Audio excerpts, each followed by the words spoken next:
It's time for MacBreak Weekly. Alex Lindsay's here. Andy Anako. And back from his trip to Cupertino, Rene Ritchie will share some of the things he gleaned last week at WWDC. Looks like you'll be able to order your first M2 device on Friday. We'll give you the deets on that. And we'll talk about the iPad and iPad OS and what Apple's plans really mean. It's all coming up next on MacBreak Weekly. Podcasts you love. From people you trust. This is Twit. This is MacBreak Weekly, episode 822, recorded Tuesday, June 14th, 2022. The Cheez Ball Progress Bar. MacBreak Weekly is brought to you by Collide.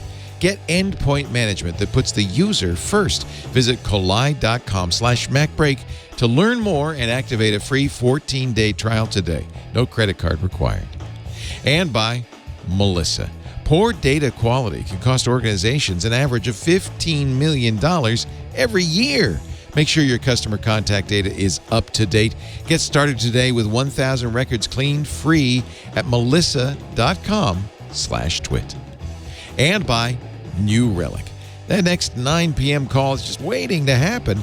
So get New Relic before it does. And you can get access to the whole New Relic platform and 100 gigabytes of data free per month forever. No credit card required. Sign up at newrelic.com/MacBreak.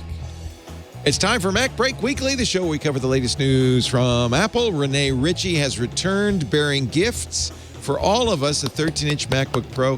Rene, that's really too kind of you. You are absolutely welcome. And I threw in a midnight, nice indigo. For those of you who really actually, wanted it. Mike has already announced to me that he will be ordering the Midnight MacBook Air on my card. And I said, go ahead, because I want to see it. You said media engines, Micah can do a lot with that. Yeah. No, I'll be. The good news is Rene was on Twit, so I got all my personal questions answered already. But we'll get your questions answered in just a bit. Andy Anako also here, WGBH Boston. Hello, Andrew. Hello. Yeah, normally I prepare for MacBreak by looking at the show doc, making sure if there's any story that I'm not familiar with, that I'm up to date, checking up-to-the-minute news, see if there's anything breaking. But the first week after WWDC, when Rene comes back in, I prepare by buying a container of Planters cheese balls, because I know that I'm going to be spending the first half hour just and you have cheese ball chopsticks, which is very important. Eating cheese balls and grilling me. That's what he's saying. And that's why you're wearing a towel around your neck? I'm just here to listen. Because of cheese ball fallout? Is that the... No, I put this shawl on because I realized that gray on gray is a little bit dour in some. Oh no, I like it. No, that's good. But you're familiar with cheese, using cheese snacks for. This is the first I've seen, and frankly, I've been meaning to ask you because I don't know how Planters cheese balls compare to the original Cheetos. Well, consistency of spherosity is one. Yes. They're orange, but not frighteningly orange. Okay. They come in this tin, so you don't have to reach. Yeah, because that concerns me because the tin. I mean, the tin must weigh an ounce. There's nothing in that. Yes, but they also protect the balls of cheese. These are only puffed air. The structural integrity is not much.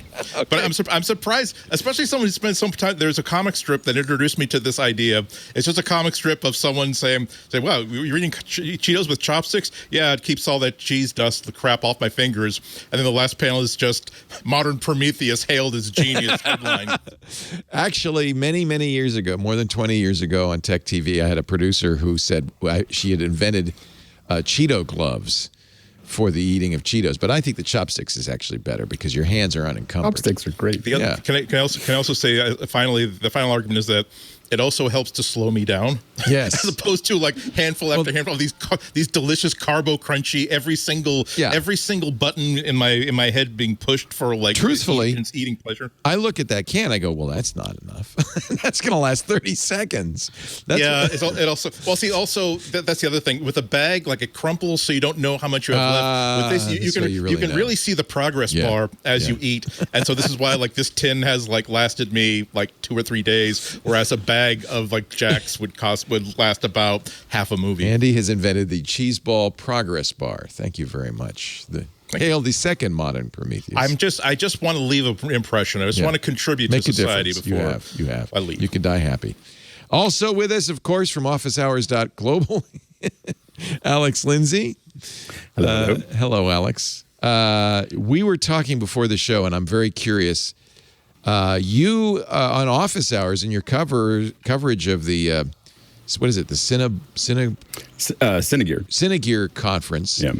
Duplicated this famous Craig Federighi run from WWDC. Let me just show the run, because what I want you to do. I have it here. I can break it down for you. Because you said.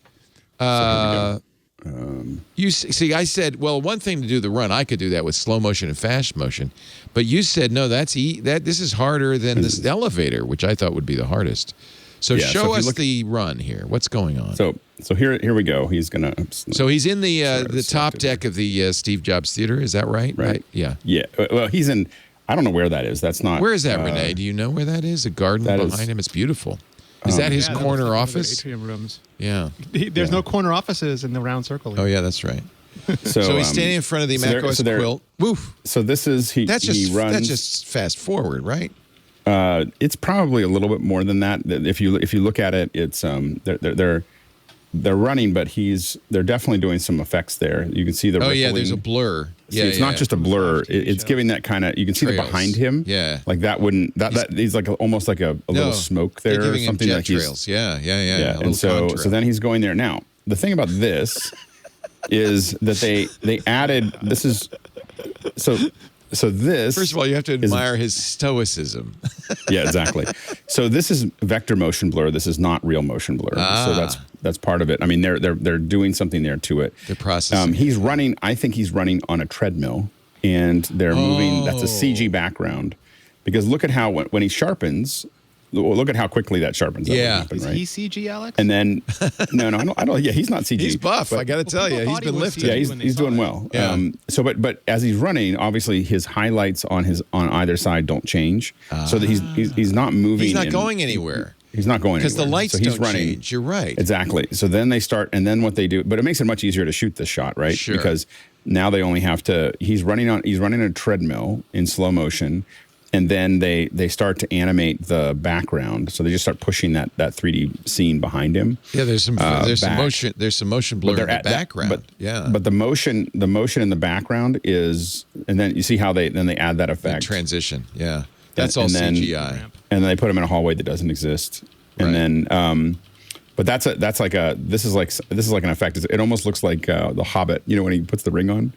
It's not real motion blur, which we now want to announce the brand new Craig Federighi motion blur plugin for Final Cut looks Pro. like the Flash TV show. The Federighi. Because like last year he was teleporting. Everywhere, and this year he's got a maglev and flash powers. I love it. Yeah, They made I think they're smart. They've made him the star of the show, right? Yeah. He's got charisma. He's got personality. He's not going to. He can explain all this. The problem with Craig's part of the show is that it's always this feature dump of here is like all the stuff in iOS and macOS, and unless you know somebody who could really ride that speed bike and handle every single corner and get us through it, you need personality to get us through it. You can't just simply say, "Now look at the response of the frequencies. I got the heat registers increase." I prefer to think wonderful of for 10 minutes. as a rest stop, not a speed bump. But okay, I get your point. No, I didn't say speed bump. But you got to enjoy looking at him. You got to enjoy his attitude, and he's got to bring up the energy, and the joy with which he presents is pretty great. Well, the big news today is that Apple has given us a date, and it's Friday, that you can order the M2 MacBook Pro, not the MacBook Air. 9 a.m. Friday. 5 a.m. Yeah. So, the old model with the new chip. Yeah, that's because they didn't have to redesign it at all, right? So they just, They just wanted people who would still buy it because they still want the fan to be able to do persistent workloads over 20 minutes. And they just didn't want them to still get the M1. They figured they might as well get the latest chip if they're going to still buy a computer, which is nice. I like that. I think they should always keep the stuff upgraded. Good. Modern. Yeah. Touch bar, though, I'm sorry. Might as well give us the butterfly keyboard. Yeah, and I'm sure it won't. So this is the one to get if you think you're going to do work that requires sustained throughput, sustained full CPU speeds. But not enough for an actual Mac Pro. That's a weird sort of like the little sliver that this exists in is that the MacBook Air isn't quite enough for you because you've got enough stuff that just lasts maybe 30 minutes, but also you don't want to carry a 14-inch MacBook Pro around with you, which would give you way more capabilities. And also you don't care about the extra ports or the ability to run more than one external display. And like I know that's not nothing. I know it's not nobody, but it feels... And I know feels over fax is the worst thing, but that seems like a very narrow customer. Well, but it's the second most popular laptop, so what do I know? Oh, really? It almost. I bought one when the M1 came out, and Lisa has it now when I got the MacBook Pro 14-inch. But it's way cheaper. I'm not honestly not tempted this time. Am I right not to be tempted? Is this faster than my M1 14-inch MacBook Pro? No. Maybe marginal. Single core. Single core it is. Yeah. Do we know what the single core clock speed is faster, or just the microcode is faster, is more efficient? No, the clock. So you've got uplift just because you have the N5P process generation that gives you 5%. It's a 5% frequency boost. A15 already had that, so this might be a little bit higher than that. So up to about 10%. And then the cores have new microarchitecture. They went from Ice Storm and Firestorm to Blizzard and Avalanche. And so the E-cores are about 30% faster, which is a pretty big deal because it means they can do more work and you don't have to engage the performance cores. So those are massively faster. And then the P-cores, because a lot of their gains are through cache, it varies from about 3% to about 25%, depending on the latency of the workload you're doing. But all told, like they said, 18% uplift on the... They've given it more cache. That's always a good thing. Right? The whole system has more cache. The P cores, the performance cores, have individually more cache. Okay. And the crazy thing to me is that they did all that and made it more efficient than M1. So like they can put all this extra. Like it's got more transistors. It's like 25% bigger, and it still has the same battery life, which like. I think like it's easy. People forget this. Like a lot of times people complain that performance isn't higher. Performance is really easy. All you have to do is increase voltage. They could make like the fastest chips in the world tomorrow if all they wanted to do was increase voltage, didn't care about battery life or performance off power or the size of the enclosure, the noise of the fan, any of that. But to increase performance and increase efficiency is really, really hard. So I am liking the M2 quite a lot now. I would think that's what a Mac Pro though might do is say, okay, TPU be damned, full speed ahead. 4 dies. I mean, that's going to be a lot of power no matter how. It'll be less power than an NVIDIA 3090, but it'll be a huge amount of power from Apple. Right. 20 billion transistors, 20, as you said, 25% more, and 20 hours of battery life.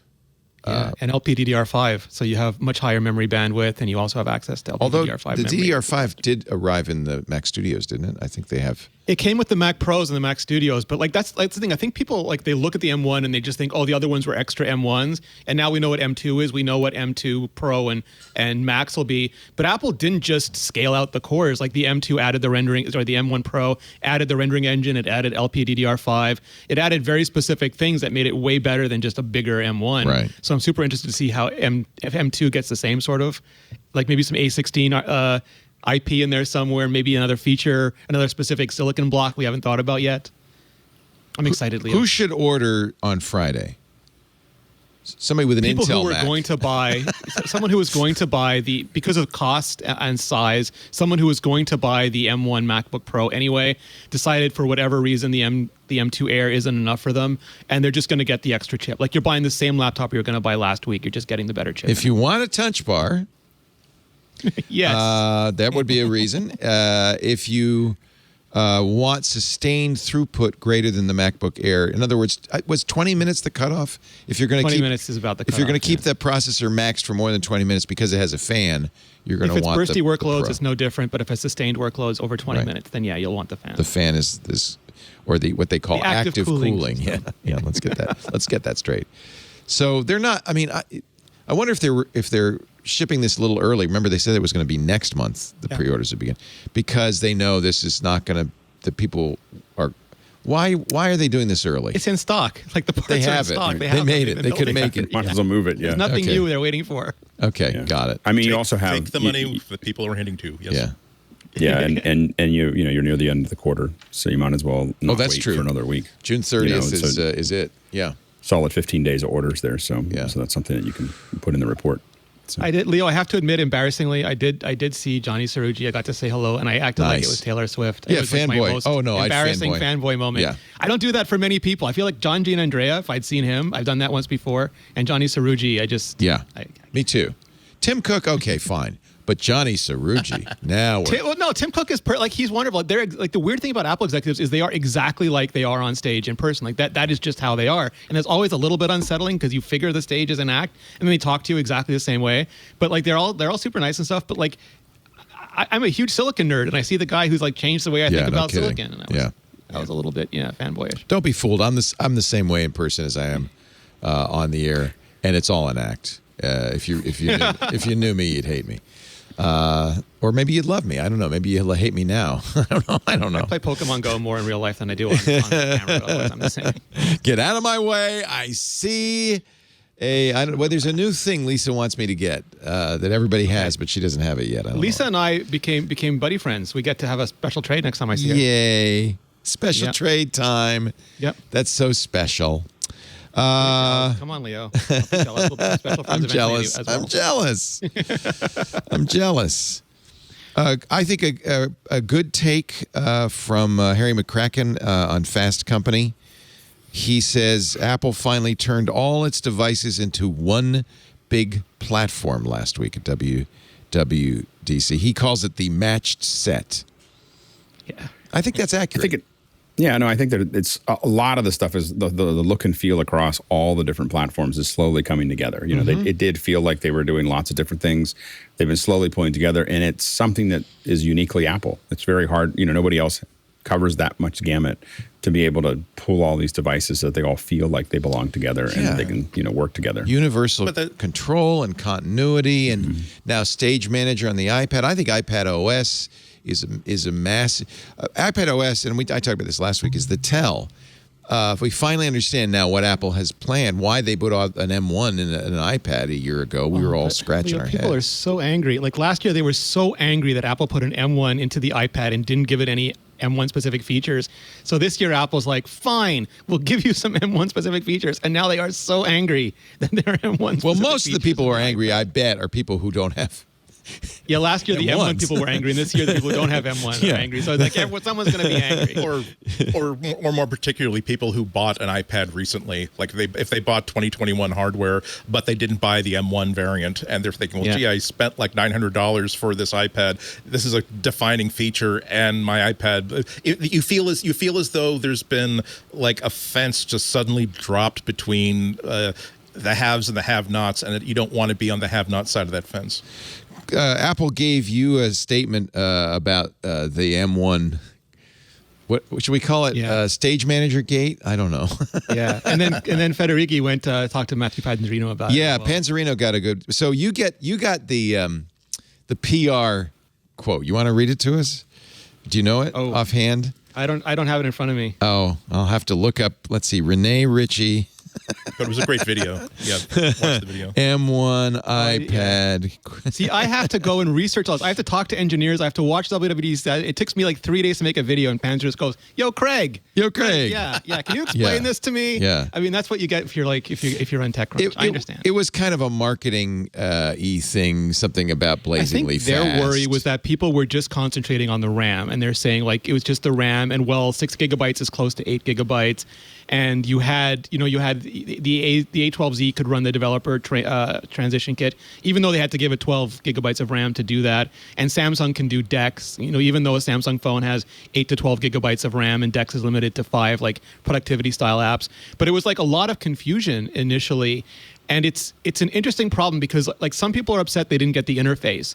I don't love the interface, but like some people, like it's just new, so they want it. I get it. Other people were upset they didn't get full screen support, which I think is totally valid. I would love for Apple to spin off full screen support for an external display as a separate feature. I think that would just make a lot of. It's not a big, like very very few people do that, but the people who do it really want it. That's great. But the memory like the ability to swap pages of memory to RAM is the big deal. And A series silicon just was never designed for that. Apple doesn't make commodity chips. Like with Intel, they never know which chip is going to go into which machine. So they have to support as much as possible in every chip.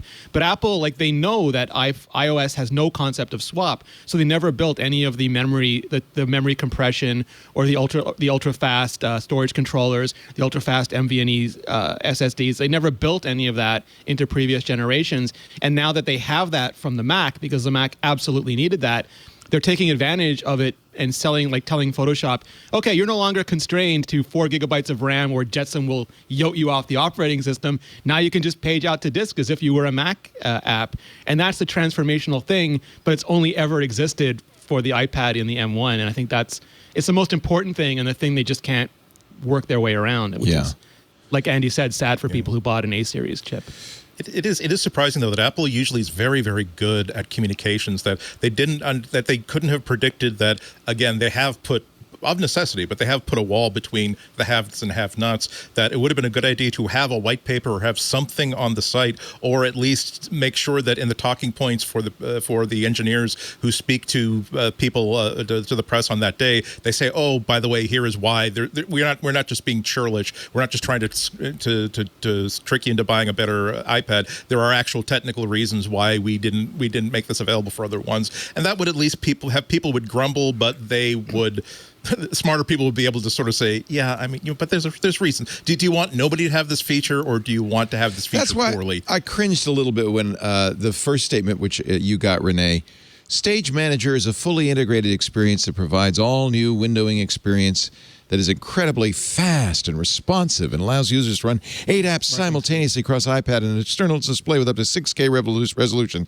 Delivering this experience with the immediacy users expect from iPad's touch-first experience requires, and this is what bugged me, large internal memory, incredibly fast storage, and flexible display I/O, all of which are delivered by M1. It sounded a little bit like a pitch, but it is. I mean, it's a root, the reason, and the Craig was a little bit more technical, gave the technical explanation that you wanted and I wanted, Andy. He said, in order to reach, this is what Panzerino wrote, in order to reach that level of responsiveness, several factors needed to collide. A combination of a lot of RAM and extremely fast I/O virtual memory.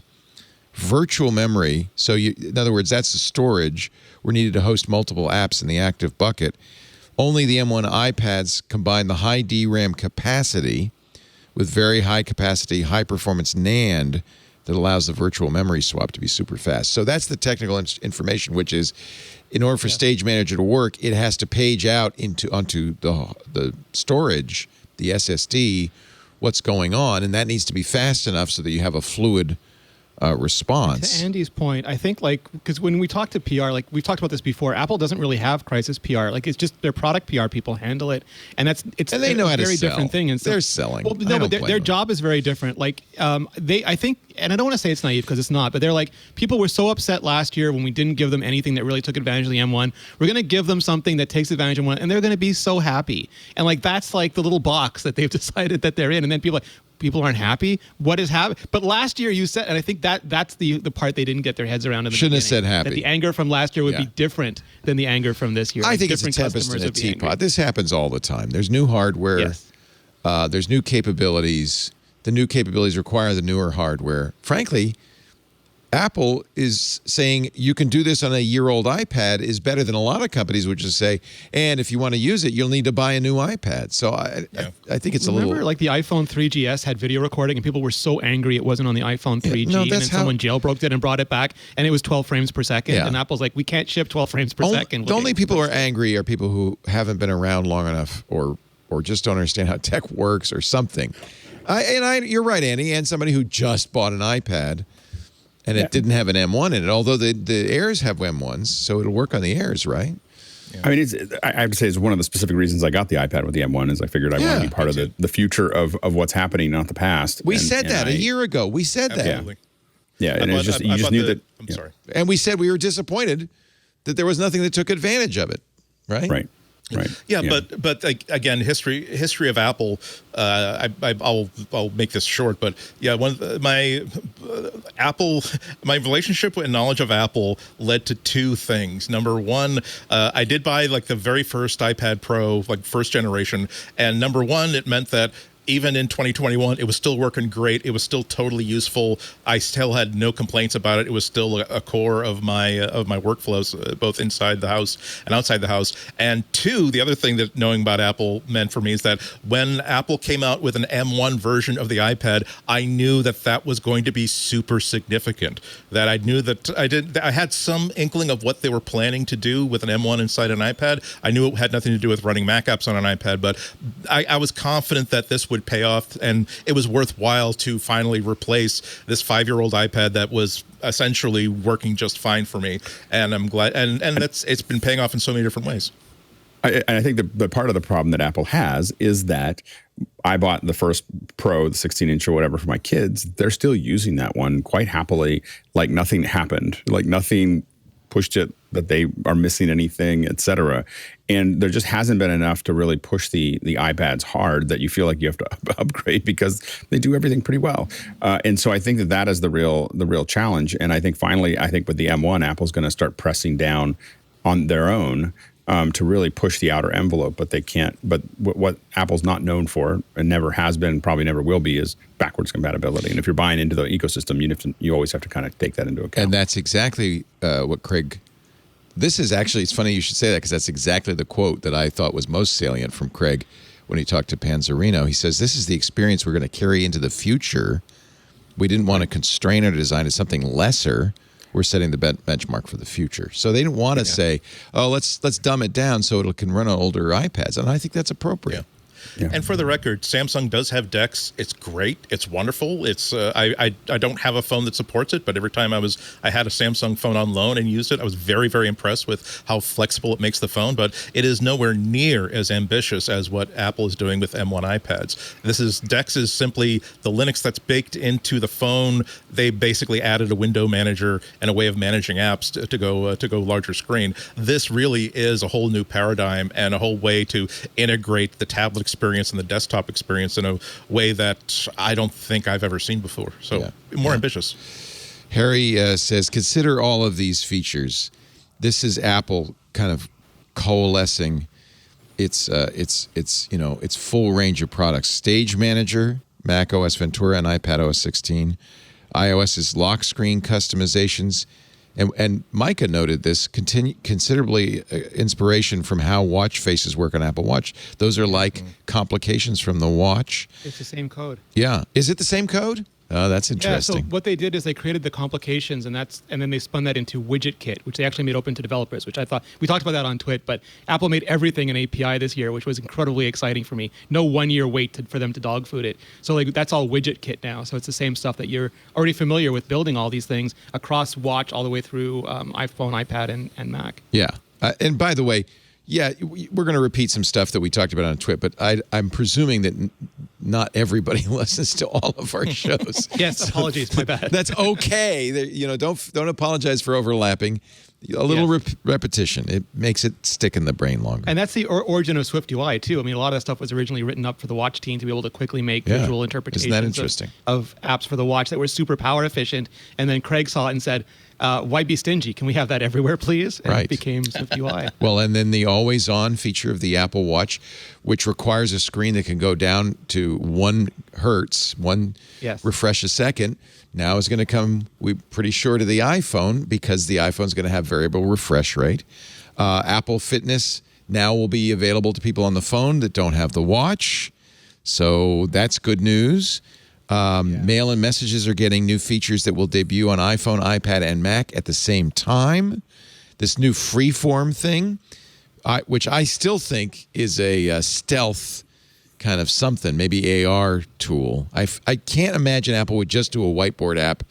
Well, again, they pulled everything out. Like before, SharePlay was neat, but it was bound and constricted to apps, and now SharePlay is pretty much everywhere. So you can imagine in messages. Like, I'm playing a game, and I'm like, Alex, Leo, Andy, come play Star Trek with me, and suddenly we're all in our VR headsets, and it's just a little ping that goes out, and we're all playing, and then Leo says, "Stop! The space-time equations are wrong," and he starts whiteboarding how we can get past the Kettemer maneuver. It'll be fantastic. You think no normal people are going to use whiteboards? Shared collaborative whiteboards. In business. In business, maybe. I can't wait for collaborative whiteboard publishing of covering of keynotes and stuff like that. I've been talking on a lot of the boards of like comic artists and illustrators I've seen. I like, love they can't those. wait to get. Yeah. They want to just go to the same event and be doing jam pieces on the same huge canvas. Oh, that's really interesting. I'm sure the great thing about Apple users is that they're weirdos in the best possible way. Like they figure out ways to use things that are applicable and relevant and exciting to them. So I really do. It's not exciting as Microsoft would just say, oh, and for productivity teams, workspaces, verticals, whereas Apple just says, here's a big white space. Put whatever crap you want on it. Invite whoever you want to put their own crap on it, and use it as a shared existence. And I really think that this is like their first augmented reality, like metaverse, is this white space app. I still think there's, and I may be completely off base. It could just be, somebody's 20% time. Look, I made a whiteboard. Okay, let's put it in.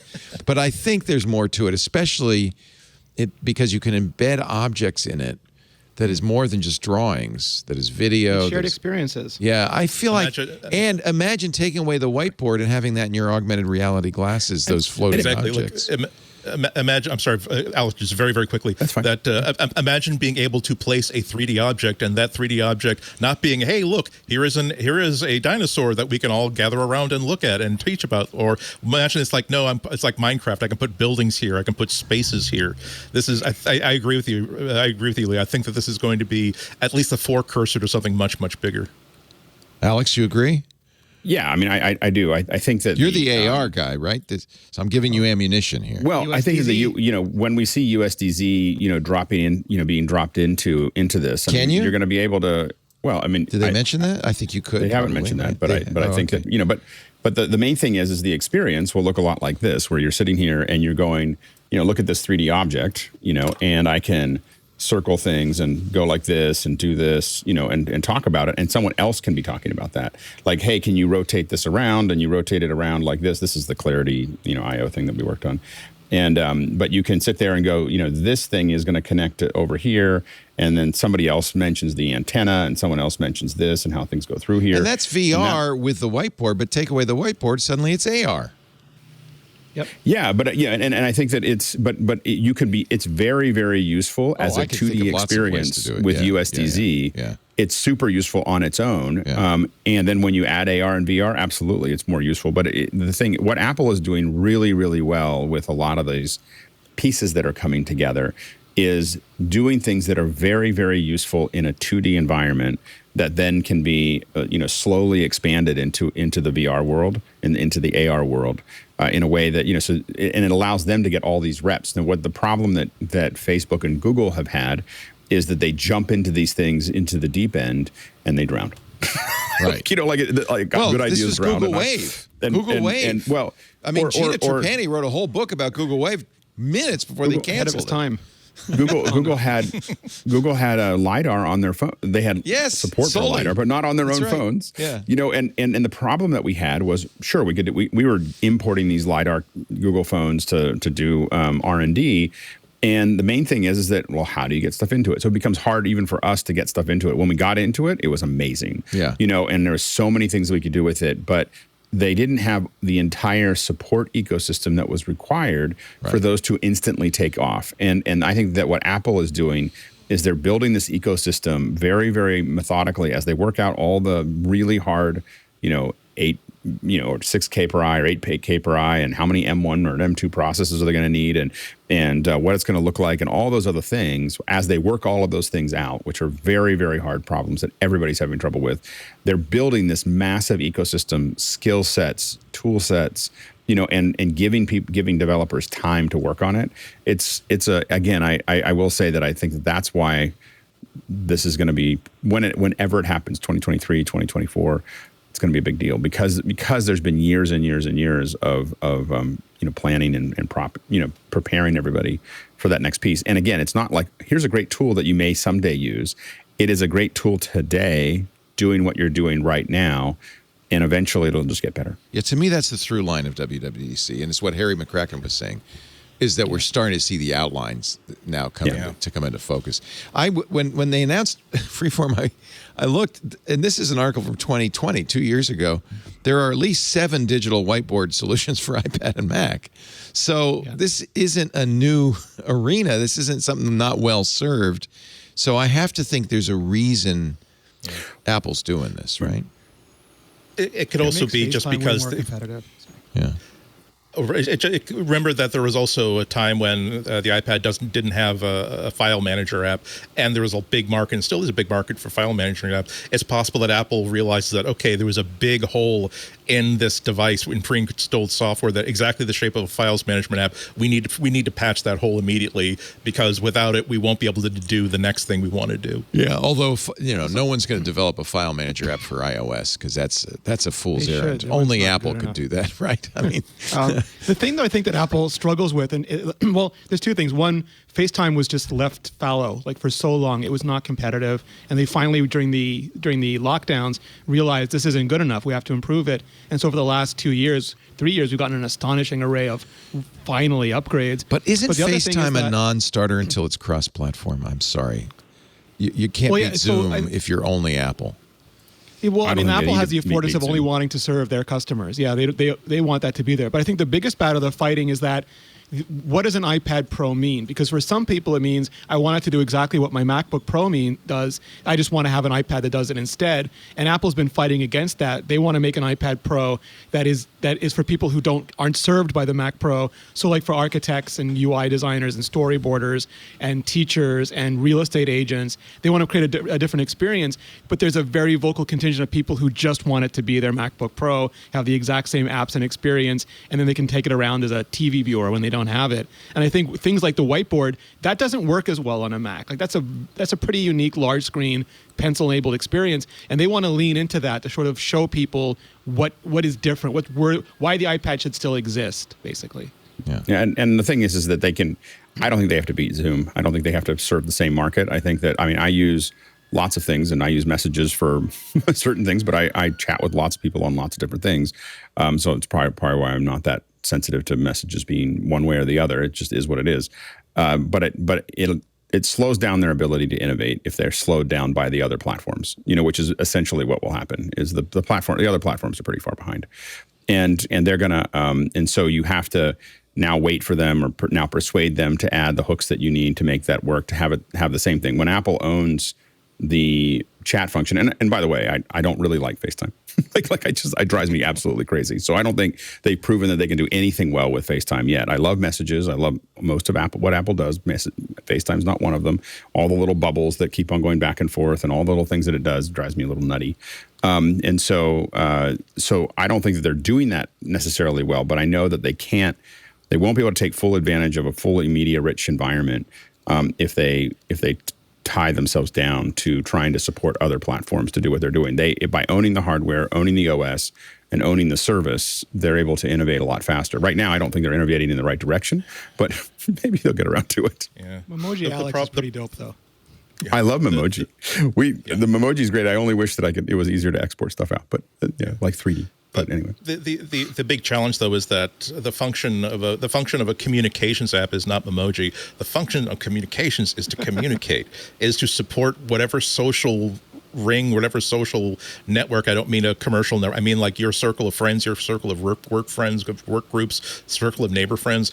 And you can't do that if no one's going to be impressed that, okay, so all but 30% of the people who need to get these messages can get these messages, but the 70% who do can have a cowboy hat on their little cartoon face. And again, all this stuff is really great, and I don't. Yeah, exactly.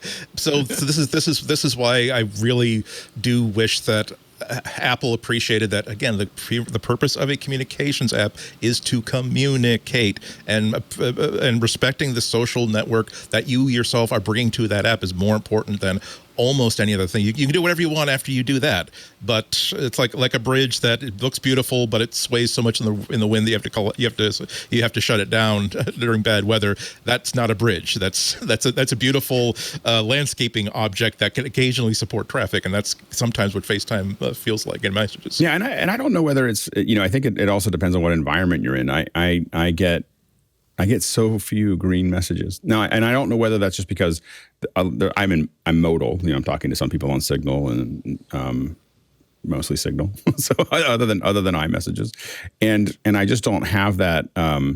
I feel like most of my environment, and this is across many companies and across many friends, it just all seems to be a lot of blue bubbles. And so I guess for me, I think it depends on what environment you're in and what your network is as to whether you're really impacted by that or not. I think almost everybody that I interact with on messages is in that bubble, and so I don't.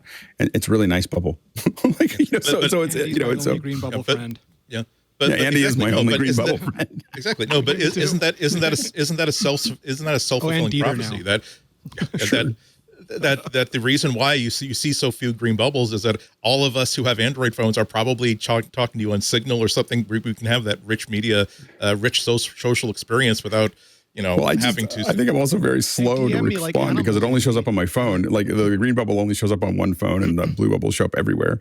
And so I'm very but I think that I just think that as a user as a blue bubble user, if someone said, "Would you like to have more access to people or have Apple be able to move faster?" Most of us would say faster.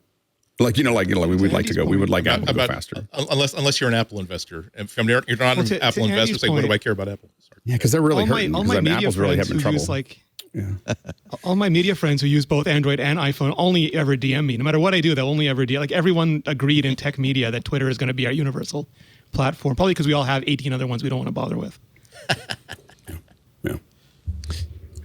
Apple's not going down as fast as Bitcoin, but it has been going down lately, as have all of them. But the stable coins. Oh, those stable coins. They're so stable, aren't they? They're not so stable. Let's take a little break. Lots more to talk about. We're just Can I just quickly add that the Quebec pension plan invested in the Celsius one, I assume, because they thought it was metric. God. And so thank you so much for that Quebec pension plan. Oh my God. I had mentioned this before. There was an advertiser came to us and said, we want to talk about how people can use Bitcoin in their 401k. And I said, no, you're not. Not my show. Ouch. not my show. Danger. The stories are horrible. It's like people I put my life savings, my house, my kids' college fund because they promised me 10% interest. And I'm like, there's no way they could give you 10% interest. This is also why you this is why they have the SEC has qualified investors, is to understand that you have to spread it out. But thanks to the Jobs Act, it's much more open now than it used to be. And they're not banks. Remember the guy who ran Celsius said, it's like your neighbor borrows you some sugar and then brings it back to you with an extra teaspoon in it. That's not a bank. We shouldn't be regulated like banks. We're a commodity. Yes, we're just sugar, baby. Where's all my sugar? This actually... We're too agile for you. This story grinds my gears. It's completely off topic, but I'm going to mention it. Jay-Z, this is a motherboard story, is giving back to the community he grew up in with a Bitcoin Academy. He's teaming up with Jack Dorsey to teach residents of public housing projects about Bitcoin. It's a crypto kids camp for kids 5 to 17. Does that... Am I... No. I'm sure. No, I don't want to be that person. I'm sure there are fabulous uses for the technologies that involve federated groups and blockchains and non-fungible tokens. I'm sure the same way we did not know with the consequences of OAuth and asynchronous AJAX and all those things back in the day. But it is just such a grifter's minefield that you have to look across the horizon until well-established beneficial use cases come out. If that was what the Academy was all about, which by the way, that's a one-day event. Don't do this. Don't go near it. It's all a scam, and you're going to get ripped off. What really saddens me is so many of my friends, so many people I know, are flogging NFTs now. And yeah, I mean, that's the whole attitude is, oh, you're just a boomer. You're an old man. You just don't understand. This is your future. Well, if the future is people losing their houses, I guess. Yeah.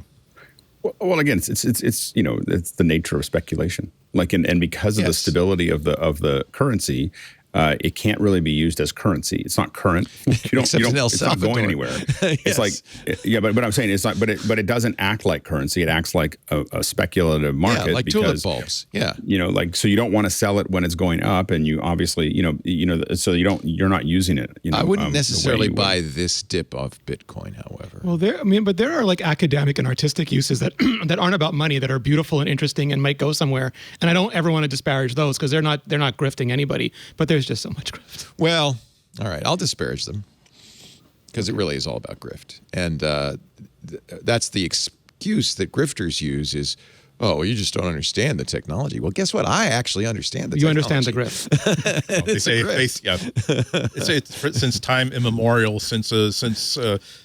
Ponzi started having mail coupons. It's like saying, you know what? The reason why you don't succeed is because you don't dare to succeed. Dare I say, courage favors the brave. Yeah. And also, not to mention the environmental impact of all this stuff. It's the last thing we need to be doing. You like an artist, buy a print. One of my very favorite artists, I won't name names, doesn't sell prints anymore. She sells NFTs. And how's she doing? Probably doing great. But I feel those people who are buying the NFTs maybe not so much, and like I want to Seth print. Green had only made up his own monkey. Like he would have saved himself $600,000 by now. I mean, how much he paid? Your own monkey, dude. He paid $100,000 more to the guy who bought it from the guy who stole it, and then the original fee that he paid for it to begin with. Oh, that's right. So it's $600 total. 300. Yeah. But the thing is that the whole art market is irrational. Like it's but at least you get a painting when you buy one. Come on. Instead of a URL. Oh, I got a URL. That's great. Thank you. Well, okay. To be fair, what you get is an item in a Swiss customs house where it exists in a tax limbo, and a piece of paper I don't indicating like those people either. I agree. Okay, you're right. I don't like those people. But it's not, don't lock up beautiful art in a warehouse either. I guess I would just say to me the whole thing is like no new tale to tell. Like it's just another version of the thing that tale is old that you watch go by. Yep. Yeah. It's people then. But speculative. Yeah, but the problem is it has that shiny gloss of the modern and of tech. And I think people get sucked into it because influencers that people like. People have mistake like. That's what bugs me is people like Jay-Z flogging this. Well, it's people with like great audience. If you have great audience, I really deeply believe that you have great responsibility. But there are a lot of people who don't feel like they have to add value or give value, but they have to extract money. Like those people are dumb, like idiots who they're just going to take all this money from. And we seem to mistake celebrity for authenticity and sincerity and like honesty. And we really, really shouldn't. It's to our detriment every time. Yeah. Our show today brought to you by Collide. I do think this is a really cool thing. If you are in a business that uses Slack, this is, I think, the best way to improve your security by educating your employees. Slack is, in contrast to the old school device management tools like MDM, locking employees' devices, just saying, no, you can't, It's, putting glue in the USB port, that kind of thing. And of course, what happens is you frustrate your end users so badly that eventually they throw up their hands and start using their own devices, which is actually worse for everyone all around. Collide is very different. It was built by like-minded security practitioners who in the past saw just how much MDM was disrupting their end users and really disrupting their end goals of being secure. Collide, instead of locking down a device, it takes a user-focused approach. It communicates security recommendations to your employees directly on Slack. And I think this is so cool. It starts with the end users installing their own endpoint agent. It says, hi, I'm Collide in the Slack, and let's install this endpoint agent to help keep you more secure.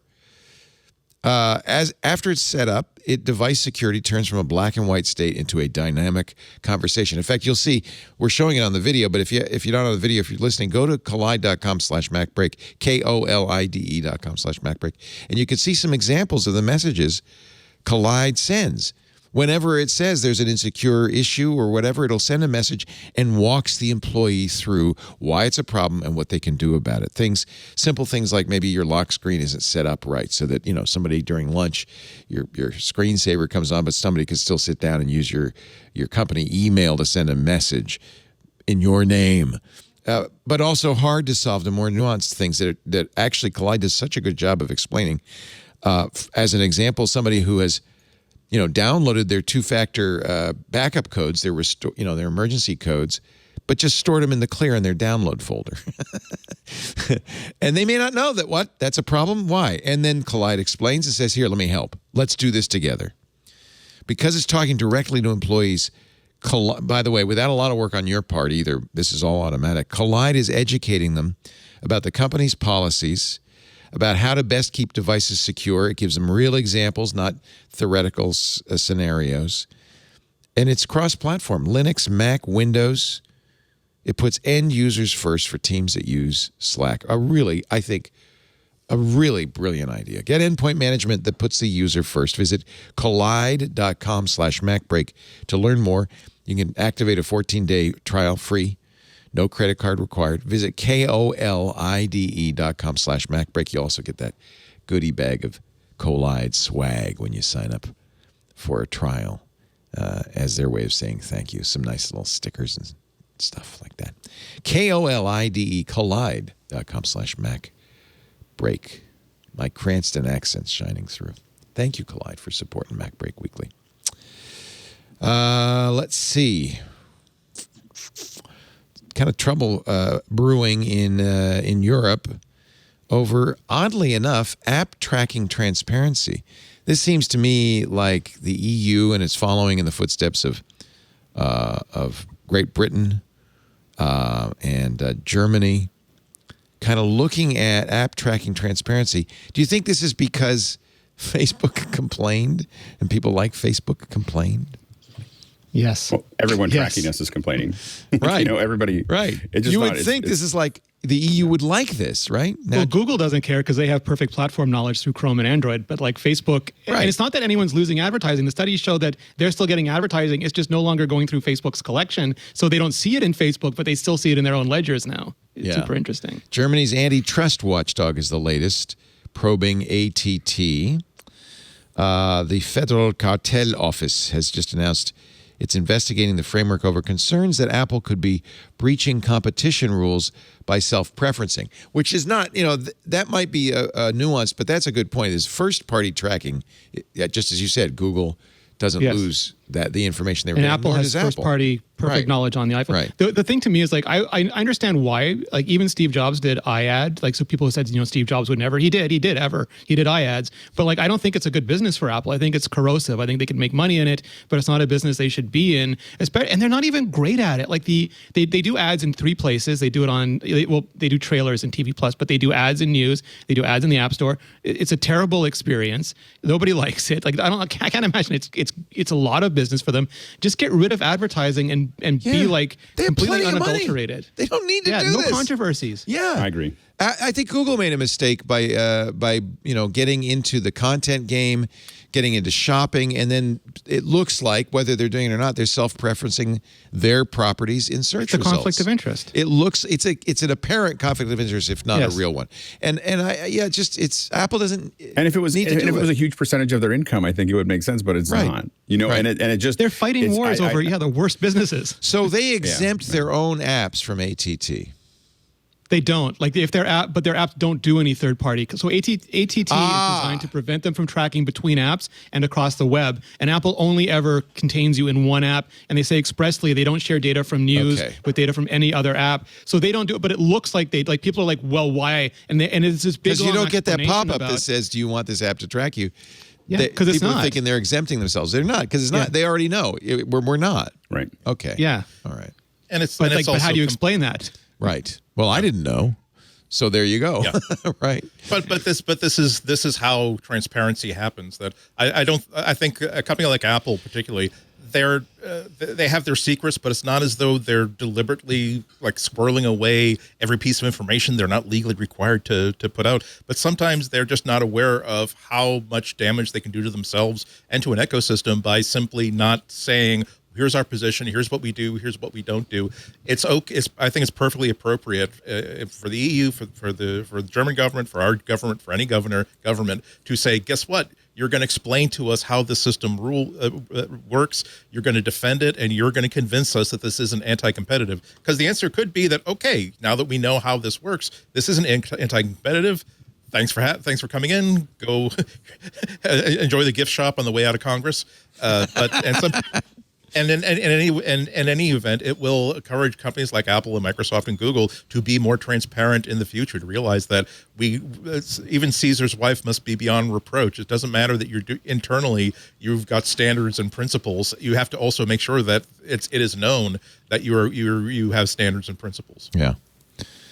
Apple developer lawsuit. The judge has accepted a $100 million deal. But then says, but why do the lawyers get $27 million of that? Yeah. A lot of photocopying. Like that $3 check that you got from Bank of America, for some settlement, the lawyers got 27%. 27% is actually pretty low for a lawyer. It's usually depending on, it's usually between 27 and it's like half, right? 40. Sometimes. Yeah. It's usually 25 to 40% is a pretty normal. I come from a family of lawyers, so I can say that's like 27% is actually pretty low, especially if they take it on. If they charge you for it, it'll be a lower number. If they don't charge you, then they're investing in your lawsuit. The contingency is like if they're investing in your lawsuit, then they expect to get the percentage that they got because you wouldn't win it without them. So the lawyers always win, their though. argument. So the suit was over. The same thing. The Epic suit's over, which is the requirement to use the App Store. Apple has settled for $100 million, proposing a small developer assistance fund, which was created as part of the settlement, which will benefit over 99% of U.S. iOS developers whose proceeds from app and in-app digital product sales through all associated accounts were less than $1 million. This is that. They've been very kind to the people who make less than $1 million because they get so much from the people who make more than $1 million. Yeah. You will be able to claim a sum from the fund ranging between $250 and $30,000, depending on your participation in the App Store ecosystem. You have until May 20th. Well, wait a minute. Is this an old story? Now I'm concerned. Is that of next year? You have till May 20th. So if you didn't, actually that period is obviously over. If you didn't request to participate, you will not be participating in this. So I hope you did.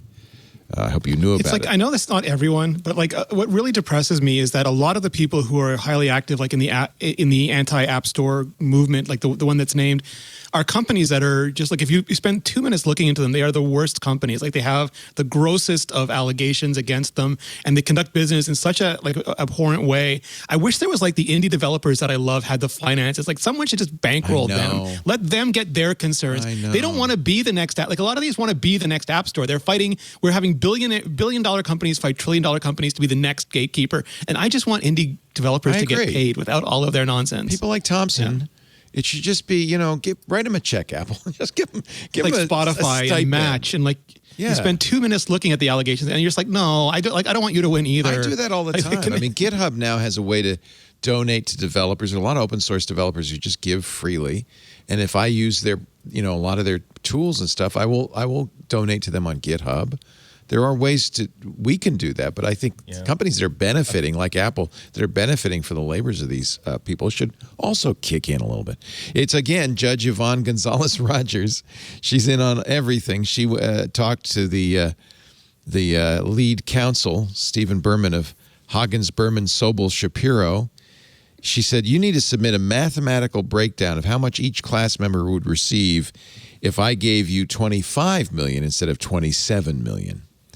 She says it could make a big difference for small developers who are the people taking the brunt of this. And she's right. That's why I want to see the numbers.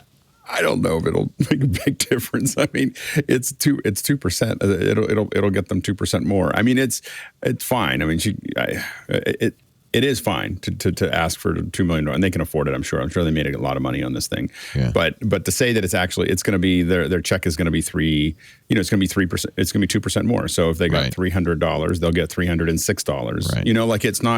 It's not like it's going to be they're suddenly going to get $600. And so it's a lot of money, and I think that the whole thing's a sham. Like, I think the whole way that we do these class action lawsuits is a sham. That's right. So it's not like I'm agreeing with it. No. I'm just saying that the deal. For her to say that somehow it's going to make a difference for the developers is BS. Yeah. I think that was super interesting. Go ahead, Andy. Can can I just say that it has already made a difference for developers? Right. Unless No, it has now. But wait. Unless we all think that Apple is just going to start waiving fees for low income, low revenue developers to begin with. Sometimes I think you're absolutely right that in terms of doing what you imagine a class action suit should do, providing relief and recompense to people who have been hurt by a company action, you're absolutely right. But this is the sort of stuff that it's not just a nuisance. Even if it's something, and even if it's $100 million, I know. Well, Apple could just write a check from pocket cash. It's still a nuisance. It's still an inconvenience. It's still something that basically tells that. Right. Okay. I just want to. That's not my argument. I'm glad you brought it up. But that's not my argument. My argument is it's the change between 27 and 25 that I think is goofy. I think that having a ruling that forces a company to go down a path, I think is fine for a class action lawsuit. It's just that the way that they're structured, that everyone gets 10 cents. Right. It's just kind of like it's really there for the lawyers it pays the lawyers to do what they do. And that's what a judge could weigh in on. And it is only 2%, which is silly, but it's better than nothing. And I think judges should weigh in more on these kinds of things, because it's just a funny thing. It's just a funny detail to dig into. That's all. It's just strange. As someone who's grown up in that environment, for someone to dig into 2% on a $100 million thing. Let's really do it. Or just 10%. I'm sure that it was agreed to at some point. Like it's she's trying to change the agreement. Right. That's the thing that it's just like and it's like that's what if they had lost they would have gotten nothing. That's true. Like that's the risk. Yeah. So that's the risk. One of the things I found super interesting was that, there's the battle for the narratives. I think it's indisputable that Apple hasn't made, Apple left to their own druthers hasn't made significant improvements in the App Store since, 2012. And the world has changed so much in the last decade. And the App Store really didn't account for that. Things that were fundamentally true, yes, you improved on the retail experience, you improved on a lot of the web delivery experiences, but the world has matured and that's not enough anymore. And the App Store should have been evolving this whole time. And this has pushed a lot of that forward. But at the same time, Apple was there saying, you look on Twitter and all you see is a lot of DHA, well, they didn't use any names obviously, but DHA just spouting off about how angry everybody is, and someone else is saying, there's a revolt of developers, and then you get to WWDC and there are people there who've made a fortune. Obviously they'd want more, everyone wants more money, but they made a fortune. They are so happy they have these frameworks. They talk about how easy it is to make apps, especially the young developers, they would never have been able to do this app on their own. They have all these frameworks and they're happy. They'd like to adjust the bargain, but they're not the rage, hate-fueled mob that you sometimes see on Twitter. And it was interesting to see sort of those two things meet in the middle. I don't think either one of them is necessarily true. I think the App Store needs to evolve, but also the rampant torches and pitchforks are probably quite a bit performative at this stage. So I just was looking. Here is from tortreform.com. An article says class action lawyers often take more money from settlements than the members of the class. Yeah. So the lawyers make more. Lawyers always win. Yeah, lawyers always win. Yeah. The value of a class action lawsuit is to heavily reward a lawyer for bringing it up, right? So that it can be handled. Because without the big payoff, these law firms wouldn't bother. And to go up against a very large company, they have to. The lawyers are spending millions of dollars on it. I don't know. I'm sure they made a great margin, but they definitely didn't spend 10 cents on this case. They probably, my guess is they probably put $5 or $10 million into this thing to get it out. And some of those they lose, and then that money just goes away. And so they're, in the same way that if you're an investor hopes that 1 out of every 5 or 1 out of every 10 things pay off, the lawyers are, these lawyers are taking on these class action lawsuits, and they're basically speculating on whether they can win or not on their own skill set, on their own, those kinds of things. And so I think that I it's not as unreasonable as it sounds. I understand what's going on. But what I would say is, I don't have, but I do think sometimes when you get these nitty, this one is not this way, but the reason I'm I thought about it this morning because I got some check for $2.37. Always. I get those all the time. I got a bag of Pop Chips once.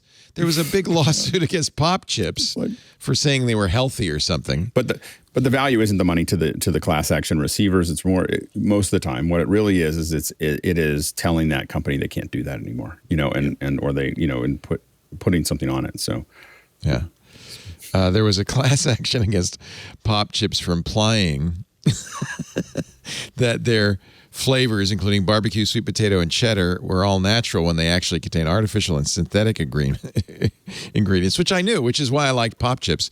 So, Not a bug, it's a feature. It's a feature. So they're It's like forced to eat those their own balls sex that for you're 5 eating. years. I don't think that that's any. There you go. Is there real cheese in there? I don't know.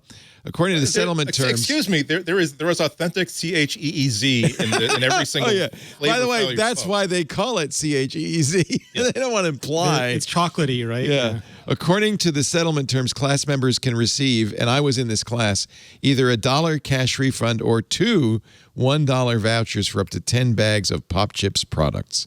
Thank you. I'm so grateful. Actually, no That was joke. in 2013. Ingredient number 3. They remember that the product labels ingredients are by volume percentage.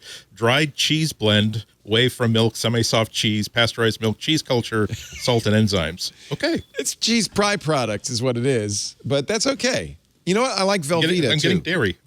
Everybody tells me there's some magic when you're making queso. You need to put Velveeta in because there's some ingredient in Velveeta that makes cheese melt. So you put in a little. It's like a little sourdough starter. You put in a little Velveeta, gets the other cheese to melt. I think about it, but I just can't I bring know. myself I to can't buy either. Velveeta. No.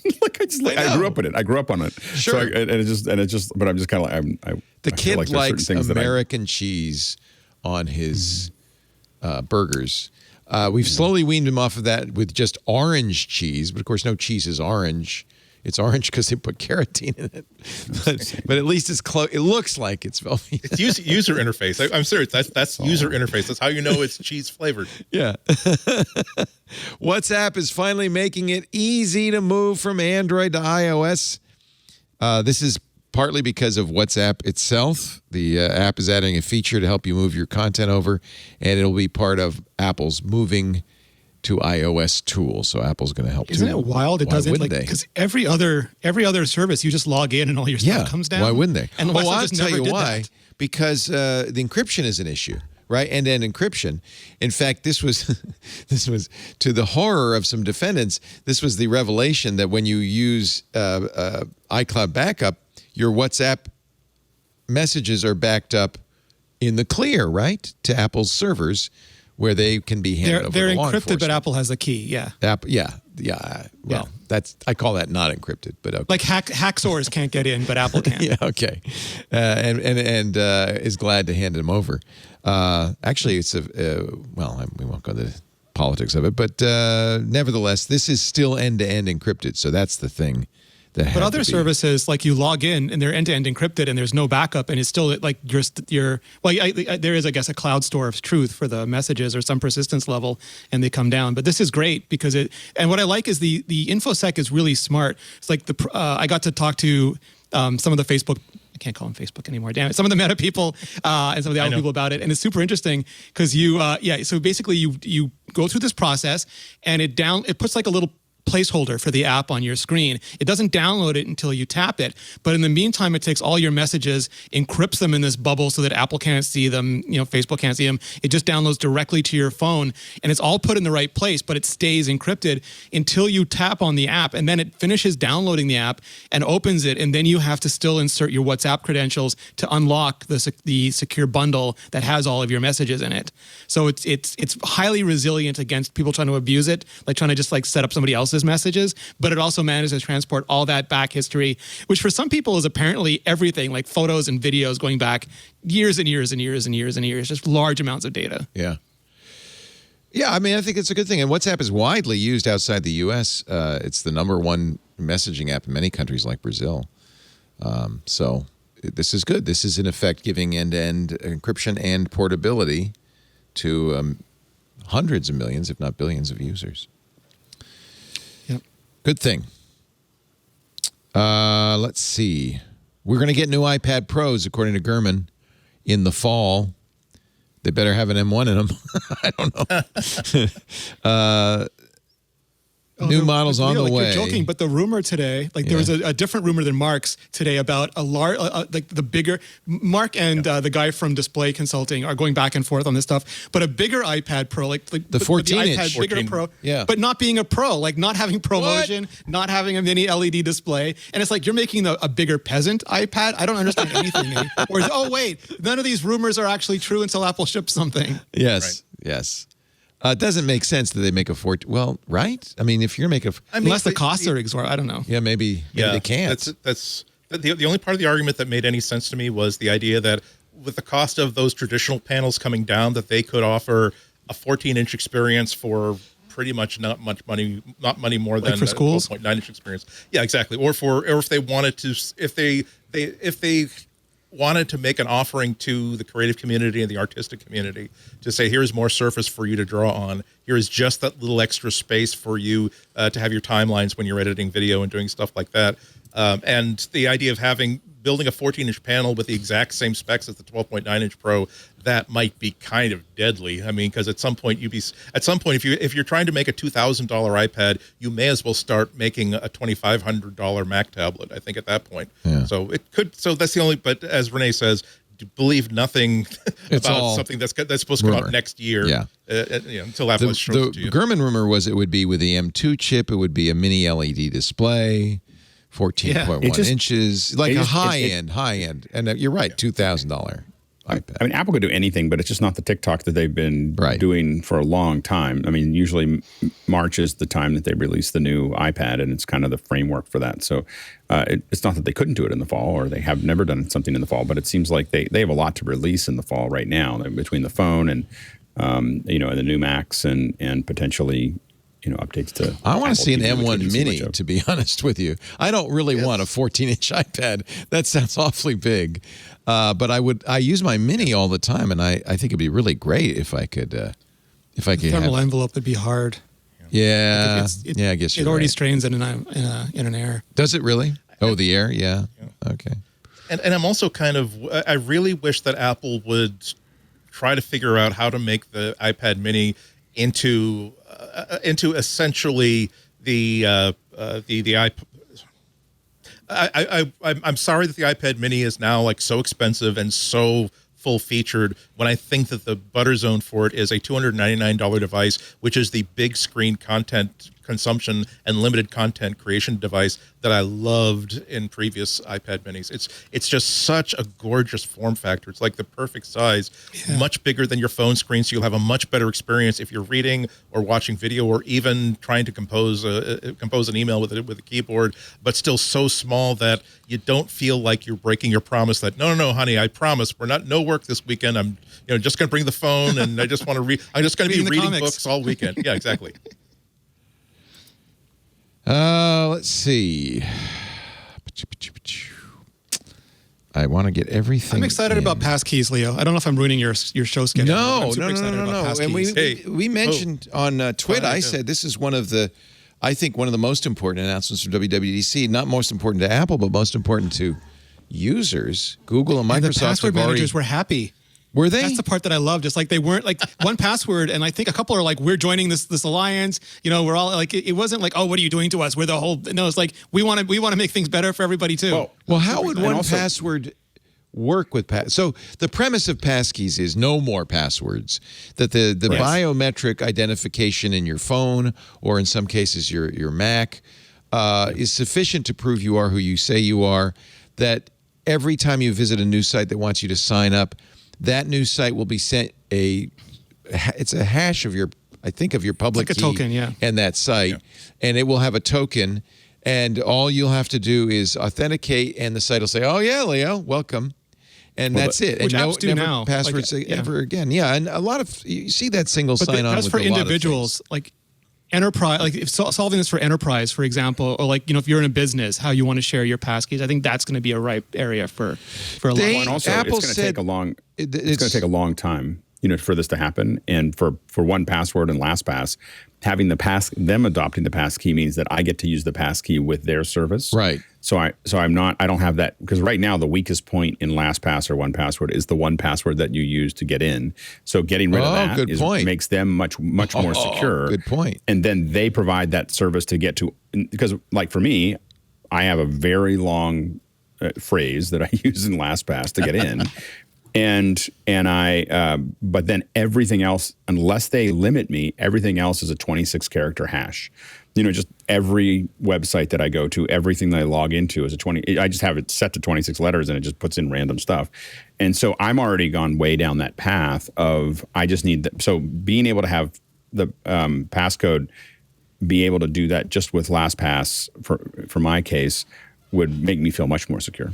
Also, 1Password would, they've joined the FIDO Alliance. They would Apple's sort of solving this by talking about storing your passkeys in iCloud. iCloud will have a secure enclave where your passkeys can be safely stored. You, of course, keep your private key to yourself, but all the keys that you've established with all these sites have to be stored somewhere.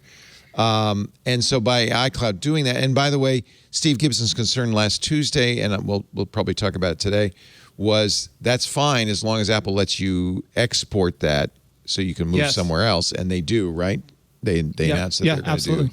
But what 1Password's saying, but the problem is that they're tied to this device, and so we want to provide the authentication backend, the WebAuthn backend, so that you're not tied to an individual device. And it gets complicated. Play. Yeah, this is their video here. I'll show you.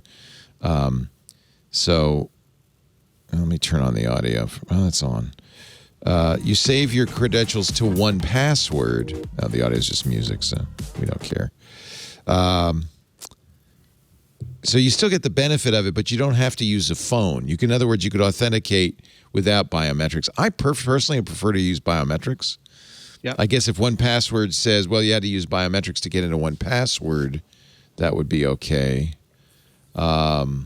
We just need everybody to buy in, or it's never going to be a thing. And it needs to be a thing because passwords are such a bad solution. I think it's going to happen fast, actually. I think it's going to happen faster. Phishing is a thing of the past. Social engineering is a thing of the past. Yeah. I think domain poisoning, like Steve would know better, but it eliminates so many of the most common. So many of the common attacks. There'll be new ones, of course, but it prevents so many of the existing ones. So when you sign into Windows, for instance, these days, you don't enter a password. Even the first time you sign in, it says, what's your Microsoft account email? You enter that, and it says, oh, good, I'm sending to your phone a number. You identify that number on your phone, and of course, you log in with authentication using Touch ID or Face ID or your PIN, and then it will ask you again, okay, is this, you enter, say the number is 24, and then it does another Face ID, and then, without any password, you're logged into your Microsoft account.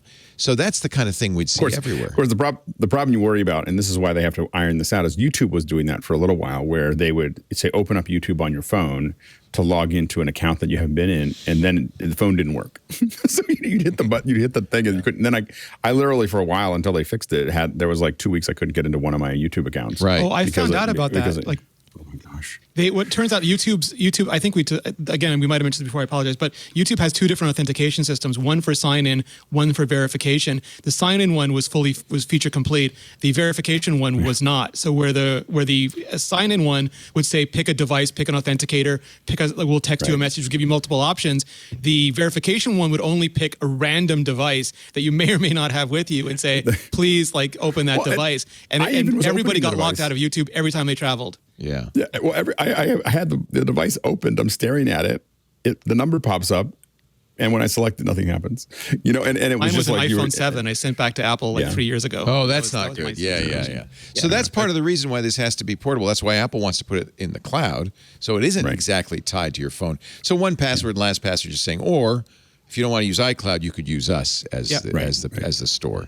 Somebody's got to store it somewhere so that you're not tied to that device. And again, whoever it is that does that, there's another decade of the transition. I mean, a lot of it, I think, will happen over the next 2 or 3 years. So within 2 or 3 years, 60, 70, 80% of the things we do will not require, because it'll feel weird. Like it'll go from we're all used to passwords to why am I doing a password, and should I even be on this site? That's the direction it will go. And I think that's why I think it's going to happen fast. I with Google, Microsoft, and Apple all in. It depends on how long those implementations take to get to the phones. But once they're on the phones, I can't imagine any site not turning it on, except little blogs and stuff, right? Yeah, exactly. I mean, the thing is that it's the smaller sites, little guys that'll have trouble.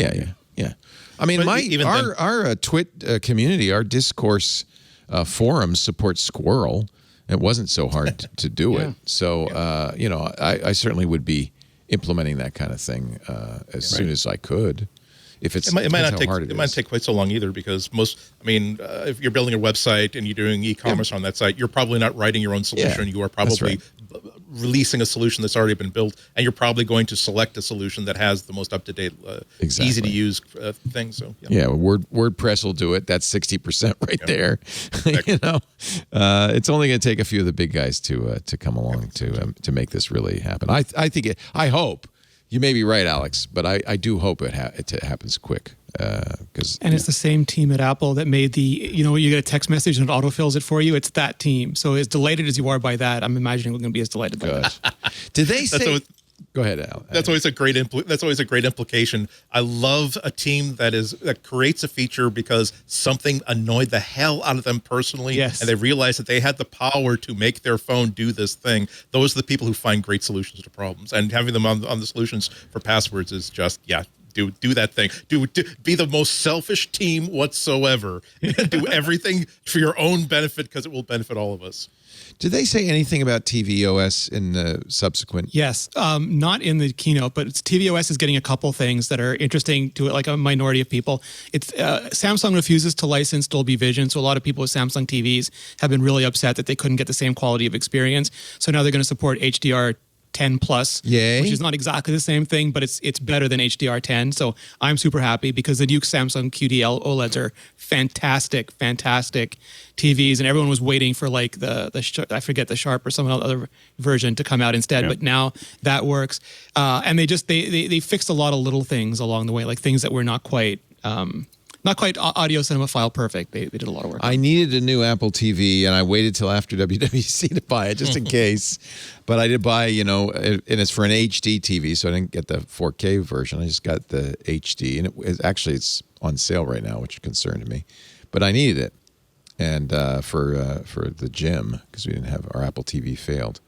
So, do you think there'll be a new Apple TV next week? My guess is that they didn't do a big update, and they're also waiting on new hardware because, again, like my understanding is the experience for the VR AR headset is going to be very similar to Apple TV. It's basically instead of getting a $300 box for your family, you'll get a $3,000 box for your face. And that's a way better business to be in. Yeah. And it'll have a similarity in feature set, so they'll have hardware that's capable of taking advantage of like a living room experience for everything they're rolling out for the head experience. Speaking of a $3,000 experience, we talked on Sunday on Twit, you and I and the rest of the panel, about the Apple Car interface that they showed. Oh, Leo, I'm sorry, I forgot. The one other thing that people were super happy about is Nintendo controller support, because people were super jealous that had Xbox and PlayStation. Oh, right. Now it's got Nintendo. So yes, right. Your Smash Bros. Game is on. Woohoo! That's the last thing. I apologize. Okay, fine. I mean, okay, good, I guess.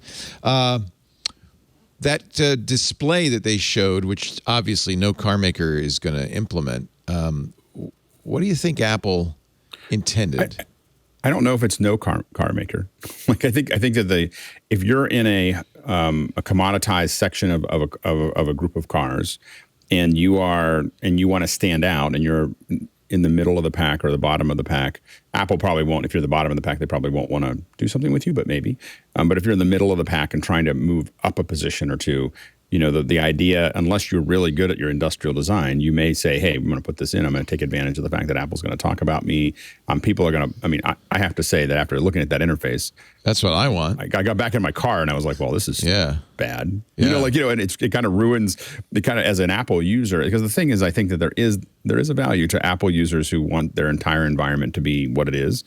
And there's a lot of them, and they'll buy things because it has the integrates with the Apple. This is what Apple's really good at, integrating everything together. And the idea that their car is going to tie into all of that is something that I know that as soon as a car comes out, if it's all electric and it has that interface, the chances of me buying a different car if it doesn't have that is very low. Like like I would definitely want that experience unless.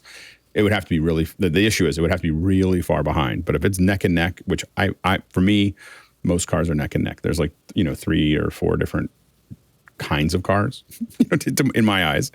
And so if it's like a Ford Fusion, across the board, right? If it's a Honda or the Accord, the Fusion, whatever the Kia one is, all of those ones in that price range. and it's electric or whatever, and it has that, and one of them has that interface, they're going to see a bump. Yeah. Just the way AT&T saw a bump when they took on the phone. Do you think, though, Mark Gurman says it's the foreshock to the Apple car earthquake?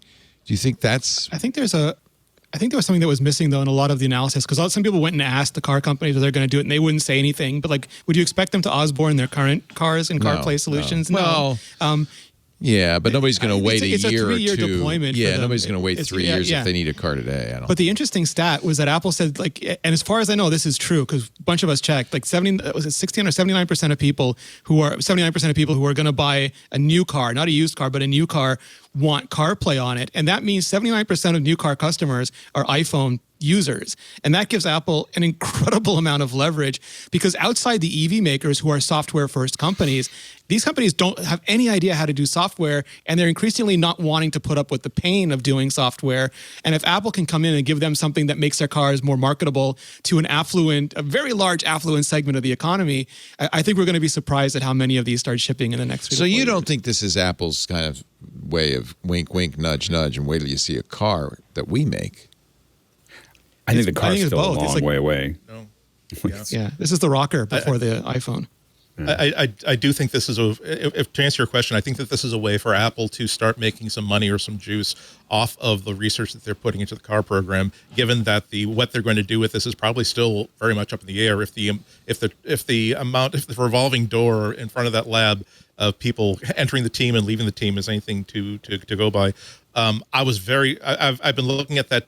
It wasn't even a demo; it was just an art mock-up. I'm really surprised. It seemed like a very, very non-Apple way of explaining how they're doing that. It was basically, here is an enormous display. Let's just fill it with crap. Let's put lots of stuff that has nothing to do with the operation of a car or the entertainment features. Let's be distracted by what my schedule is, what my calendar stuff is. Nothing that would make me feel as though this is going to benefit my life in any meaningful way. You don't have a car with CarPlay, do you, Andy? I rent lots of cars because I have my calendar every day when I get into my car. No. But would it be like a fixed feature on the thing? Why not basically make it so that unused space is very, very important? And here's something that makes it attractive, and we'll take the faux leather from Steve Jobs' Gulfstream, and we'll make that your faux leather stitched fake console. I mean, I just think that I'll tell you why your calendar is great, because if you've got an appointment and you've got to be there, you can tap the appointment and it will navigate to it. But this There's also little wasn't things the real like interface. that. Or you're 7 minutes late completely- or stuff like that. Like And they it said does it's going use to be that. I branded. use that all the time. When this all rolls out, it's going to be car manufacturer branded. It's not going to look like this. It's going to look like a Chrysler or like a Toyota or like a. So it's going to look very different than this. And of all the cars I've gotten into, I've just never seen anyone complain about their screen being too big. like they don't. Like I haven't seen anybody say, "I really wish this screen was smaller." They mostly talk about how great it is. Especially Tesla drivers, this is giant. Yeah, but it's practically a jumbotron. But realize that it's a traditional screen that's set into a conventional dashboard. The design of which has been scrutinized with hundreds of millions of dollars of brain power and technology. I mean, you think that that Johnny Ives is a design wonk. You think that Mac people are design wonks. I have never met more intense design wonks than people who design cars. I really think that they're going to want to have to put they will want to say that we're not going, just like Apple will not let you sideload apps onto a phone because, look, that would be a disastrous experience and we don't want our customers to have bad experiences. I think that a lot of designers, even the ones that are making luxury cars where the differences are very, very fine, are going to want to say that we are not going to put in a feature that will allow people to have an ugly dashboard design or a dashboard design that is not functional. We're going to design a control system that makes absolute sense. Something that is shipping now, the Mercedes EQS dashboard, which is all screen all the way across. This is the only car I know of that actually could do.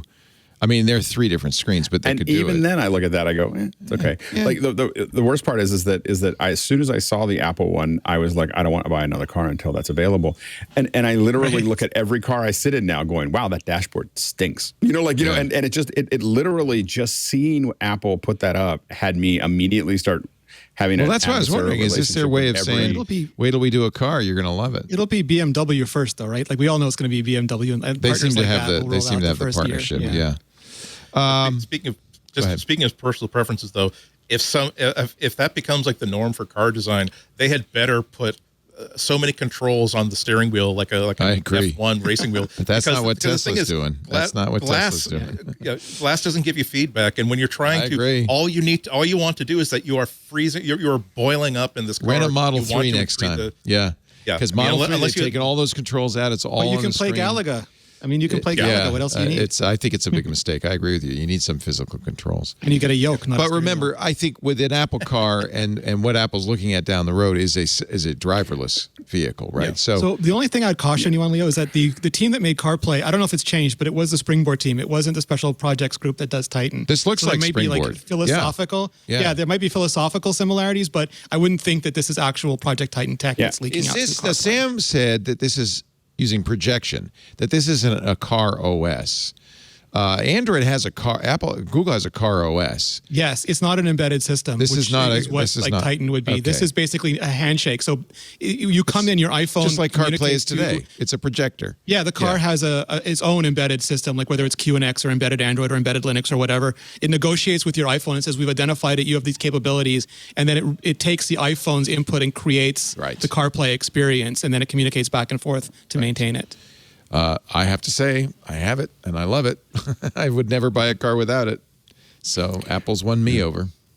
Yeah, and I think that again, the trajectory oftentimes with or without an Apple car is really that you get all you have to do is get one company to do it, and then they show greater like than AT&T. average sales. Yeah. And then other people start to turn. You just take the first one and you just start flipping them, one at a time over, and not all of them will go. There'll always be a choice to not have the Apple whatever.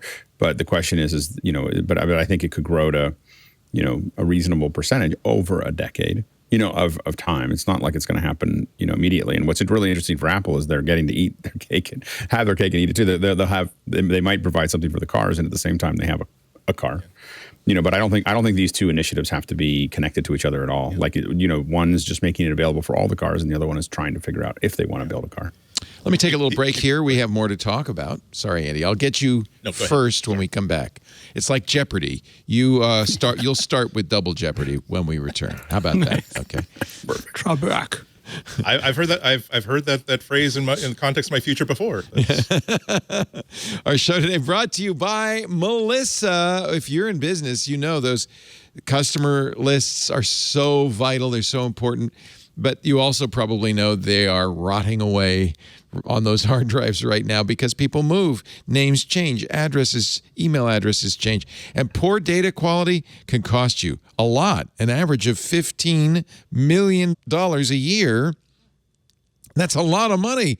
And of course, the longer poor quality data stays in your system, the more losses you can accumulate.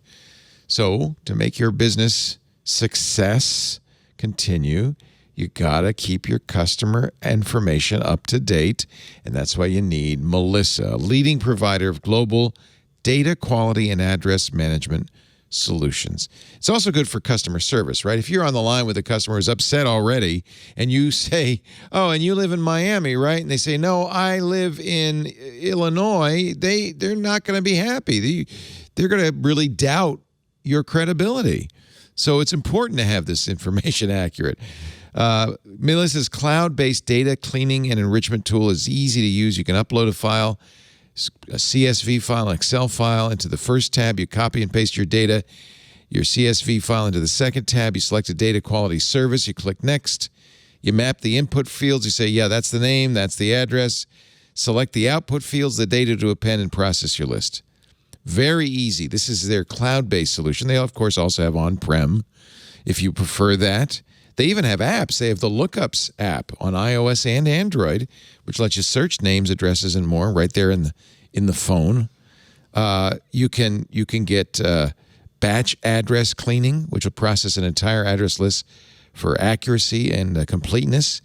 You can use data matching to eliminate clutter and duplicates, which will save you money in postage, right?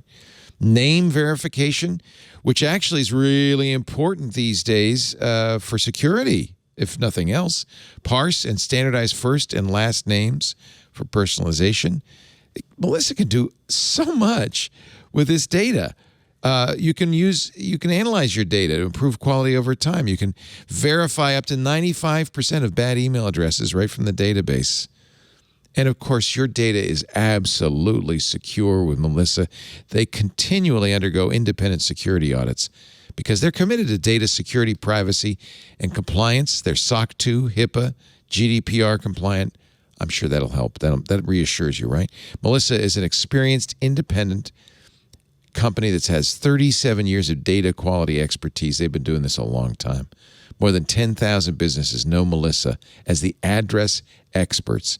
And man, is that support great.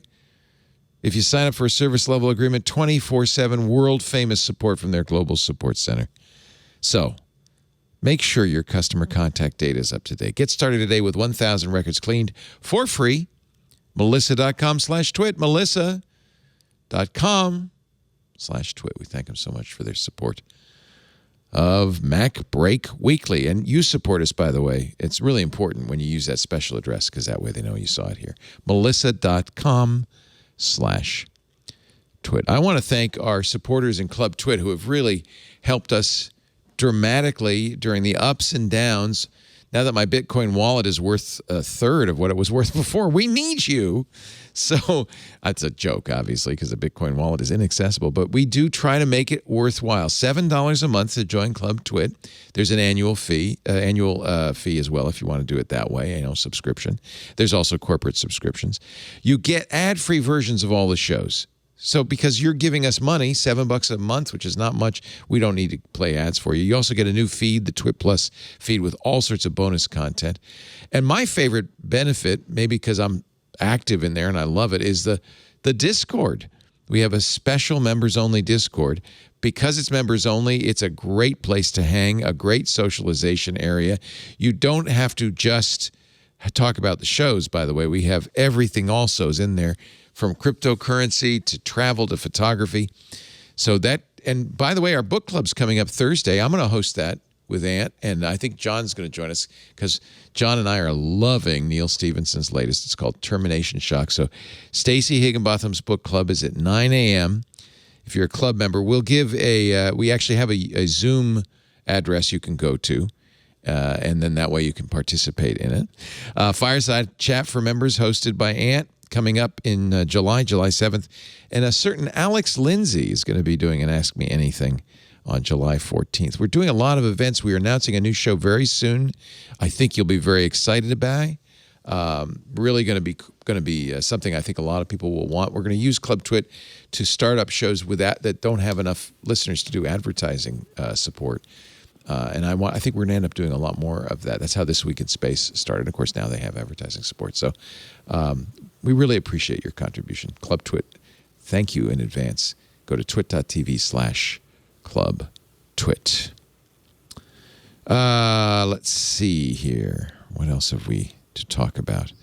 Well, the Dutch dating apps apparently have gained some ground in this never-ending. We are always at war with Dutch dating apps. The never-ending battle. The red light district of Amsterdam rejoices. Yeah. Apple has updated rules, which so far the Dutch regulator seems to have approved of. That's really good news. Apple will meet the requirements set under European and Dutch competition rules, they say. The rules only affect Dutch dating apps. But it gives you some idea of what Apple will do with given enough pressure. They changed the language to say your payment will, this is what the user will see when they look at the app.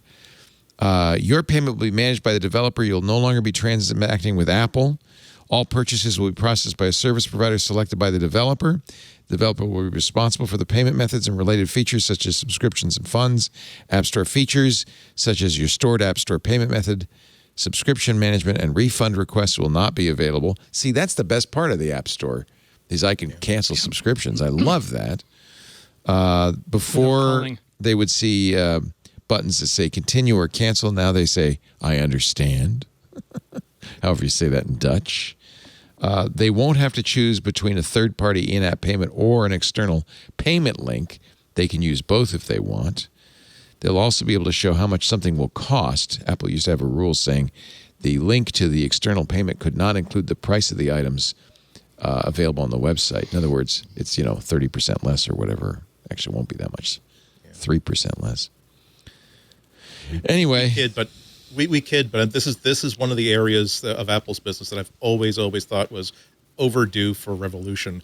I'm not really necessarily talking about external payment systems. I'm talking about they have so many rules for their developers that are just asinine, such as you can't link back to your own site. No, you can't make special no, you can't talk to these people at all. You have to go through us at all times. You don't have to, no, we're not going to let you learn anything about the customers who are using your own.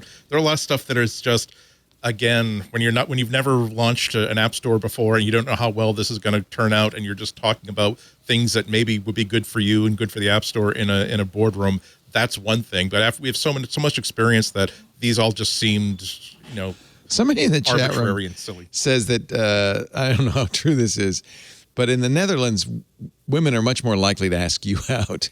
So you don't really need a dating app. These are mostly just for professionals. I don't know if that's true. Maybe somebody from the Netherlands could tell us what's the case here. But it was Match.com, all of those match apps that were complaining, the Dutch dating apps. I'll start doing scare quotes when I say that, dating apps. Apple has made a deal with Major League Soccer. I don't know. Yes and no. All MLS matches around the world for the next 10 years will be available in an app that's available only on the Apple TV. But it's not Serie A, Leo. It's not. It's like, you're still going to be able to watch your Manchester United. Like this is North American. Yeah, MLS. That's rough. That's rough. No, I'm just saying. Like, if it was Premier League, people would be rioting. Yeah. No, but if it was Premier League, people would be rioting. And I believe it'll be Apple TV also. I believe it'll be the Apple TV app on a lot of these. It's the app. So your Roku, wherever else you have the Apple TV app. Yeah. Yeah. So I think it'll be that. Like some are free.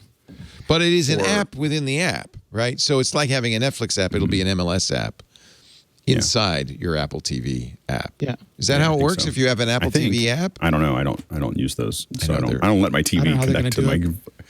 I don't let my TV. If you know anything about surveillance, never connect your TV to, especially if it has voice control. Never ever connect your TV to the internet. Anyway, but it's going to be really good for. I mean, there's going to be people that are upset that they have to buy an Apple TV, but for MLS, it's going to be really good. They're going to get a lot more exposure. They're going to be available in a lot more places to watch it. And they got a big check. So I think that for MLS for the players, they're going to get a lot more exposure because now you can. What's revolutionary here is that you can now watch any game anywhere, there. And so you don't have all these windowing and all the other things that go on. I mean, you can pay for the NFL app or the NFL streaming or whatever, and then you still can't watch the games you want to watch. It's just complete. It's a complete, So there'll be no local blackouts.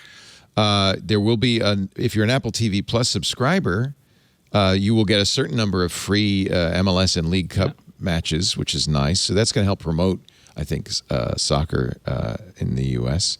And then you can pay and get the full streaming package. It also potentially allows Apple to innovate because they're the only ones broadcasting. And so a lot of what you can do on a stream is limited by the broadcasters because they're way behind. So they're at 1080i and all this other really I'm seeing slow. more 4K content on my YouTube TV, which is great because I pay for the 4K add-on. Right. There's a lot more 4K content than there used to be. But now Apple's going to be. They could do this is a great place to do 4K 60, 4K 120. All things that you could never broadcast out, but Apple can do, and now they have something that they can show. So MLS. I wonder if they're going to help with the production of it. Oh yeah. I bet you they will. I would be if the Ted Lasso team, Leo. Whoever did that.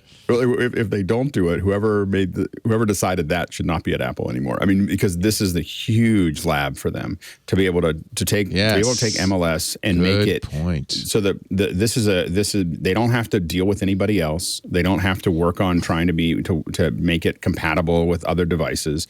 They can turn this thing all the way up and show what an Apple TV can do They can show how you would integrate sports with your AR or VR.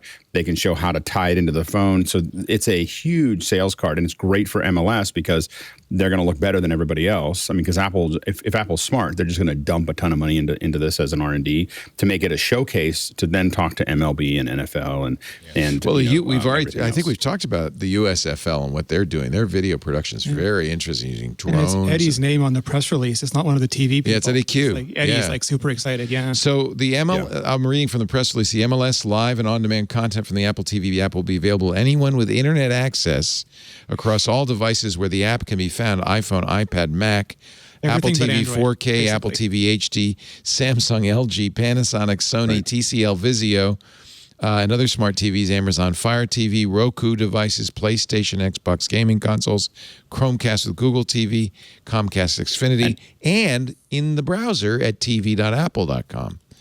And you gotta figure the Android app has to be coming though, right? At this point, like there's a group of people inside Cupertino who have to make the Tizen app of all things. So you've got to imagine at some point they're going to realize it's just a money play to make the Android version. The hard part is that because Apple can do this, with their own devices, it'll actually, you have all these people. I don't know if Apple thought this far out, but you have all these people that have Apple TV on all those devices that they cannot do what the Apple TV can do. So if you start you going, oh, by the way, if you're using an Apple TV or an Apple device, you can watch it in 4K 120, but not on any of the devices that are out there because they don't have the horsepower to do that. That's complicated. That's a really complicated thing for a lot of folks. But now a lot of those TVs might be able to do it, but I can tell you as someone who streams to those TVs that I doubt it. I doubt that they can handle what the Apple TV can handle as far as what Apple could push down that pipe, which could then be, a pretty interesting Pied Piper. Eddie Q says, for the first time in the history of sports, I want to know what the rest of the sentence says now. For the first time in the history of sports, fans will be able to access everything from a major professional sports league in one place. It had to be with MLS. Yeah, Premier Leagues would never have made this deal, right? They don't need to. But MLS, it needs... Or Serie A, or like Brasilia. Yeah. I feel like this is similar to when Apple launched the iPhone. They could not have gotten the sort of concessions they got from AT&T. They couldn't have gotten them from Verizon. AT&T was at a really sensitive transitional point in their company history that they needed a huge catastrophic hit, if there's such a thing as a catastrophic hit, success, and they were desperate enough or needy enough to say, yes, all these things that go contrary to what the traditional relationship between a device manufacturer and a carrier has been, we're willing to get rid of all of that. MLS is willing to simply say, yes, we will put things in your hands. Yes, we will give you whatever you want. Yes, we will run things the way you will. Yes, we will give you exclusivity. And this is the sort of thing you can do when you are targeting sports with a smaller audience. Also, let's also not assume that Apple is going to be 100% successful with all those. I think this is going to be some new ground for them as well. One of the reasons why they could not try this with the NFL, MLB, Premier League is that if the moment that someone brings their own device to the service and suddenly they can't see the World Cup, that's you think that the AirTags have been creating PR problems for Apple. This would be just people setting fire to their own Macs in the street. Well, the MLB app outages in the early days, remember those? Like when the very first couple of years of MLB apps, and they went out, people were just. Are they getting better, by the way, with MLB? I haven't watched They have the it. best streaming people. They had the best streaming people in the world, and they got bought up, right? That whole engine got bought up. No, I understand, but MLB's part the of Friday Disney. night games, are those any better? Because they were not. Apple's. Yeah, I don't The watch content- them anymore. I watched the first couple and I was like, "Whoa, this is really slow." It's slow for baseball, And so, I think that they're still working on it. I think, but I think that I think MLS has a lot of opportunity there. There is a pretty fervent crowd that are big fans. Absolutely. And so I think that's it. And there's a lot of leagues out there that Apple could do this with. They can't NFL, MLB, NBA, Premier League. Those are probably not the ones that they could do, but there are other ones that Apple could fill up, a fairly large number of these. And it can allow them 5 years from now to put pressure on, to make better deals with MLB. I think that by the end of the decade, the broadcasters won't have access to the games. It's just, the streamers are going to, outgun them. And so so this is just the beginning.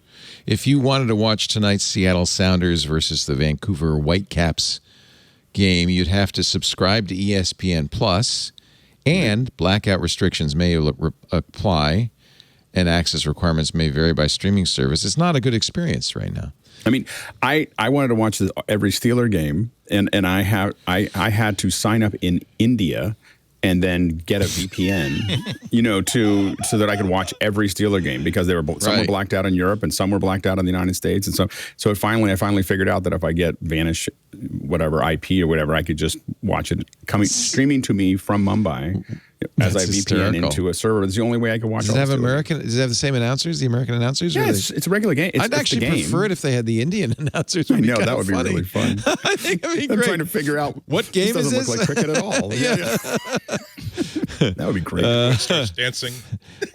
Soccer has tried and tried and tried in the U.S. to make any headway, and it's not surprising that since the surprising success of Ted Lasso, that maybe Apple thinks, maybe we can be the ones. Tie-ins. Yeah, think of the tie-ins with Ted Lasso. They could actually. Maybe we could be the ones that put this over. Yeah, but I mean, and again, the games are fun to watch. The whole thing. I love soccer, but I could see that if you're a football fan, it's like you've been eating, spicy salsa your whole life. And somebody says 80 minutes and no points. Here, have a Planters cheese ball. It's just it goes. It's kind of slow. You've been maligning a wonderful jealous. I want your cheese balls. That's a beautiful game. Can I point out that this also presents 2% of the daily requirement of calcium in every complete tin of this. So if you ate 100 daily 50 cans, you'd be all full up. You'd turn orange, but you'd have all the calcium. I think there was that Freudian slip, Leo. What did I say? 4% of calcium. Of iron. Whoops. Anyway, I think this is interesting. It makes sense that it's MLS. It makes sense that it's Apple. And I don't think, given that it's hard to see these games otherwise, people are going to complain. You're still going to get a certain number of free games. I think that if you still need cricket. I think that the thing is that there is, if Apple takes it, and the reason I think that they may turn it into a big lab is because they are turning MLB into a lab. MLB Fridays, they're doing their own thing, and they're not doing it perfectly yet. I mean, the streaming quality is fine, but the commentary and the content, but they're experimenting with that. If they do MLS and they really dig into it, make it good, and they're not constrained by anything, and they just turn it up, and then they could add tons of graphics and tons of other things, and and because they can spend money that MLS could never spend on a show, and not even I don't even know if Apple could spend money that the NFL can't spend. Right? No, I bet you the owners are jumping up and down on this one. Yeah, it's huge for everybody. The other big deal is that I think before I've been talking about how, I wish that I think that would be a great opportunity for Apple to invest in women's sports and to basically to be like the concierge and the go-to place, the go-to channel, the go-to device for women's sports. And I was surprised to find that WNBA in 2022 NBA games are going to be on ABC, ESPN, ESPN2, CBS Sports Network, and NBA TV, which sounds great because it's available in a lot of places. But if you are a customer of ESPN, how aware of you of when the games are and when the season is? Whereas if Apple only has only invested in 2 or 3 leagues, and essentially everyone is on notice through just little blurbs, little whatevers on the app. That, by the way, the New York Liberty is playing tonight. They're number 3 in this league. And the championship is coming up in about a month. That would get so much more attention than not being aware that there's no Dancing with the Stars tonight because WNBA is on. That's never going to happen. Speaking of cricket, actually today, Indian cricket broadcast rights, the Premier League, fetched the largest price ever for a sports franchise, $6.2 billion for broadcast rights. $6.2 billion. Yeah. Television rights went to Star India, the local Disney subsidiary, for $3 billion. And digital rights went to Viacom 18, which is a joint venture between Paramount and an Indian company, also $3 billion. Both deals for 5 years. So there you go. And by the way, when you talk about WNBA, expires this year. Oh, that's sad. Yeah. So no. no, it's up for It's an NBA opportunity. Their the contract TV does. rights. Oh, So- good. Yeah. So you see this kind of. This would be so smart for Apple, wouldn't it be? Yeah. Yeah. And also use WNBA players like in their promotions. Yep. So hire them for Apple Fitness. Hire them. For, Yep. It would be such an exciting bit of synergy. But getting back to cricket, that also just demonstrates how a unique aspect of Apple's marketing and deals can be, because the iPhone is a monster product with monster saturation in the United States of America. Android is still absolutely the dominant phone everywhere else in the world, and in other places, it is really the iPhone of that country. And if Apple try to make that same move towards cricket and say, guess what, you have to make sure that your Android apps are, if anything, better than the iPhone app, because that's how most people are going to be watching this on mobile. This is how they're going to be streaming it on devices and on TV. Yeah, exactly. That would be, see, that it's an interesting problem for them to be facing, that unless they have a good $130 phone. Oh dear. And a number of be people totally said that remiss. the show title should be "I Want Andy's Cheese Balls," except that last week the show title was "Blowing Cheddar," and I don't want people to think that we're owned by the Wisconsin Cheese Association. Cheese You know what I'm lobby? saying? The Unless they he doesn't they want us to become a know that, formal but- supporter and advertiser. That's true. Exactly. I mean, who doesn't love cheese? I'm sorry, Especially Renee. Wisconsin. You said, Renee, you started with "I would be remiss," and then I cut you off. Yes, Go ahead. I said I would be remiss as a South African if I didn't mention that the rugby rights would be great for one of Apple to Oh, just pick up, rugby. because soccer is a gentleman's game played by hooligans, and rugby is a hooligan's game played by gentlemen. I actually think Aussie rules footy is. It's not Aussie rules football. It's footy is the best sport I have ever seen, which is a little bit of football, Better a than little bit of Canadian rugby. football, Much better. where we have three downs and it's a kicker's game. Leo, really, it's more exciting than that. Yes. A Two teams kicker's called the game Rough should Riders. tell you something right there. Yes, 2 teams called the Rough Riders. They changed that, but it took forever. Australian rules football is played by good-looking fellas in short shorts without pads. Yeah. And these Chris guys, Hemsworth at the this bottom? is the craziest game ever. It's amazing. I used to work for Prime Sports Network. I was an ad designer for them, and the only thing I watched at Prime Sports Network, because we had you had access to all the sports coming in, was Australian rules football. Like Footy is I just had no love idea what I was looking love at, the but I was like, I love this. it's the sport. I love the end zone. I love the end zone referees, and they're like special little white hats and white coats who just go. Have you seen Invictus, touchdown. Leo? And I'm like, Have you seen Invictus? No, is it featured in Invictus?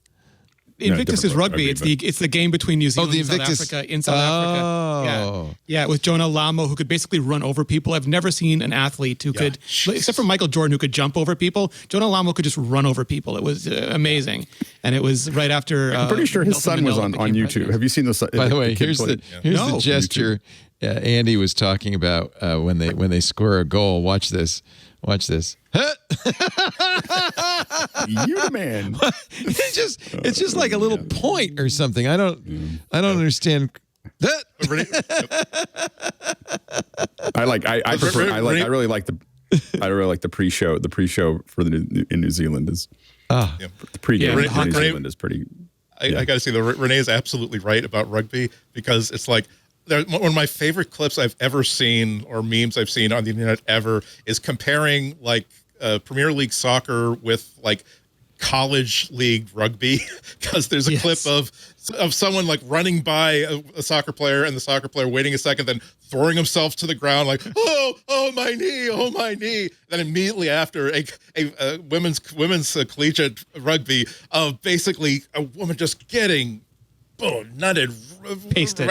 head to face, and she's full, and you see a slow motion of her just walking, like not off the field but down the field, like spitting out blood, and just like looking back at that person and getting Let's play. Yeah. Let's play. Rugby I'm people fine. are like, Into my eyes. you are more tough than I've 1,000 years after I've been buried and turned to granite. I will not be as tough as anyone who plays watch rugby on Invictus. any level. It's a Well, Clint remember Eastwood movie. Matt Damon's in it. Yeah. So the Brilliant. movie. Okay. So the movie is related. All right. Good. All right. No, I will watch the movie. Yeah. Of course, Becky Worley, who we love, and she's Good Morning America's tech reporter, and was my producer for years at Tech TV. was on the U.S. women's rugby team. And I believe, I don't know, at last count, I think she had 5 or 6 knee replacements, just like, but tough as nails, right? And she said, actually, she said to me, you wouldn't like me if I didn't play rugby. I get all of my aggression out on the It's field. more brutal, but it's safer because they're not wearing pads, so they know their limits. But Right. it's a really interesting combination of human will and understanding of your own frailty. Yeah. Honestly, Apple, go out and buy the rights. They can't be expensive. The U.S. rights to footy or rugby, but I think footy is really the game to me. To Alex's point, 4K seeing the haka internationally would be so good. Oh, wouldn't that be good? That's so good. Yeah, just watching haka, I would watch a whole channel of that. Let's see. What else is going on? I feel like there must be other things to talk about. Apple headset closer to reality, according to the Elec, which has always got some strange stories, because LG Display is ordering micro OLED equipment because they want the deal, according to the Elec. It's an industry rag. You know, they'll print whatever Samsung and LG think is convenient for their negotiations. Well, but that says, so it's maybe LG planted it. In fact, they probably did, right? Yeah. So that's good. They said, we don't know if Apple's got a virtual reality headset coming, but we're going to buy this equipment. So we know we don't have the contract, so we're not going to say that we're ready for it. Yeah, we're ready for it. We're going to be we're ready. Here we go. Apple Music and gaming. I think this is ridiculous, but we're at the bottom of the barrel here. According to J.P. Morgan, to bring in over $8 billion in revenue by 2025. Services alone bring in, $11 billion last quarter? Yeah. So Rising. I don't know if that's saying much. That's a 36% jump over the next 3 or 4 years. Maybe. I think it's probably going to be more than $8 billion. That's what I'm going to say. Leo Laporte said in his note to subscribers, my analyst's note. So I think we should all guess. Yeah, we'll get on record here. Someone's got to write it down. Someone's got to write it down because So revenue, some shows, not profits, revenue from gaming and music by 2025. I say $11 billion. Okay, I say $9.6 billion. Okay, Andy, you want to play this stupid game? I think that Dunkin' Donuts is going to make a really good buyout offer for Apple. Give a number, And they're going to, because all that mall real estate is very, very valuable. I don't think Apple's going to be around then. Now, I'm saying that. You can please cut it right there for the clip, because if I'm right, I will look like the most godlike business reporter ever, and I will be able to take that crap to the lecture circuit, man. The two services are likely to have a combined subscriber base of 180 million by 2025. Which this is, it's hysterical. After reading the Trip Mickle book about how kind of the Apple Music thing was kind of this weird, they weren't sure they wanted to do it, blah, blah. Now, 110 subscribers for music, 70 million for gaming. That's an arcade? They're talking about arcade? Mm-hmm. Yeah, and the Wall Street loves it because they understand it. They understand recurring revenue much easier than they understand hardware. They really do. Yeah.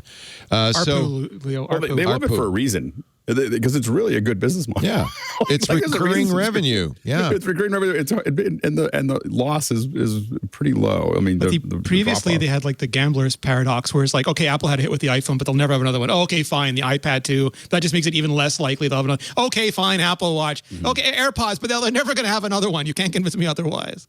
And the revenue, but the subscriptions are much easier to understand. It's just money every month. Yeah. Renee, just a technical note. When you took off your Apple VR goggles, you left them face down, and the light is sort of giving you an uplight. That's the A10 Mini, but I'm trying to fix it. Sure, yeah, the I like the A10 glow Mini. though. It's I good. totally believe wink, you. wink.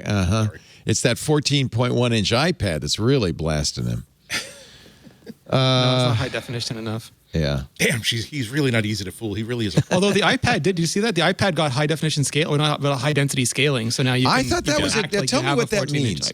So the iPad runs at doubled. Is it doubled resolution? Was it? It's not quite doubled. It's display scaling. So you basically get, it's like on the Mac. If you go into the Mac and you switch it away from best for Retina and you just put it towards like maximum number, this does the same thing. So instead of trying to match the resolution of the Retina display, it just gives you as many pixels as it possibly can within the iPad frame. And that's because the text the gets iPad really itself small. is not 1-for-1, because if it did, it would everything be tiny.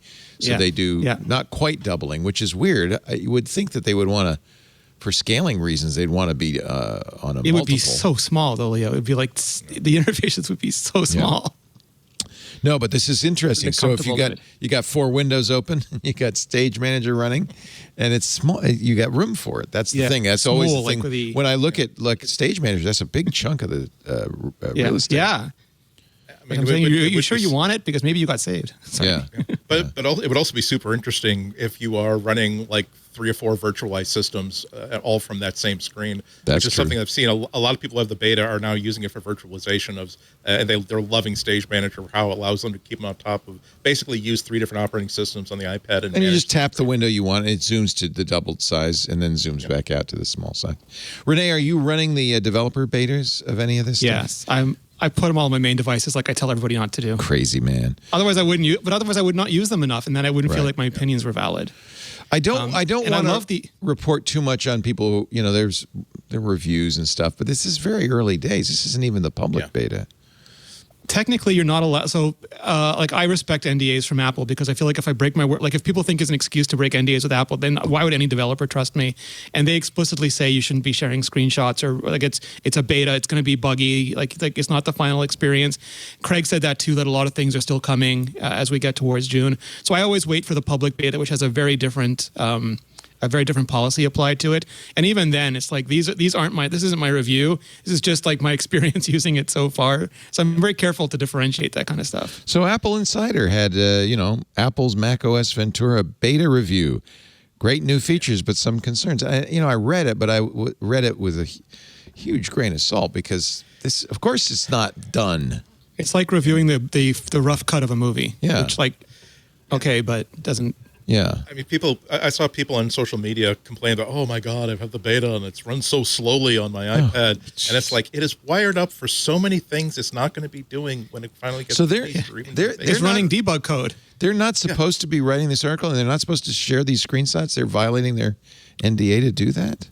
I don't have an NDA. I guess it depends. Like people, you get reminded, when you're at DubDub, you get reminded that this is not we don't want people sharing, but people don't seem to care anymore. Like that, it was much more of a thing, and Apple was much more stringent about it a few years ago.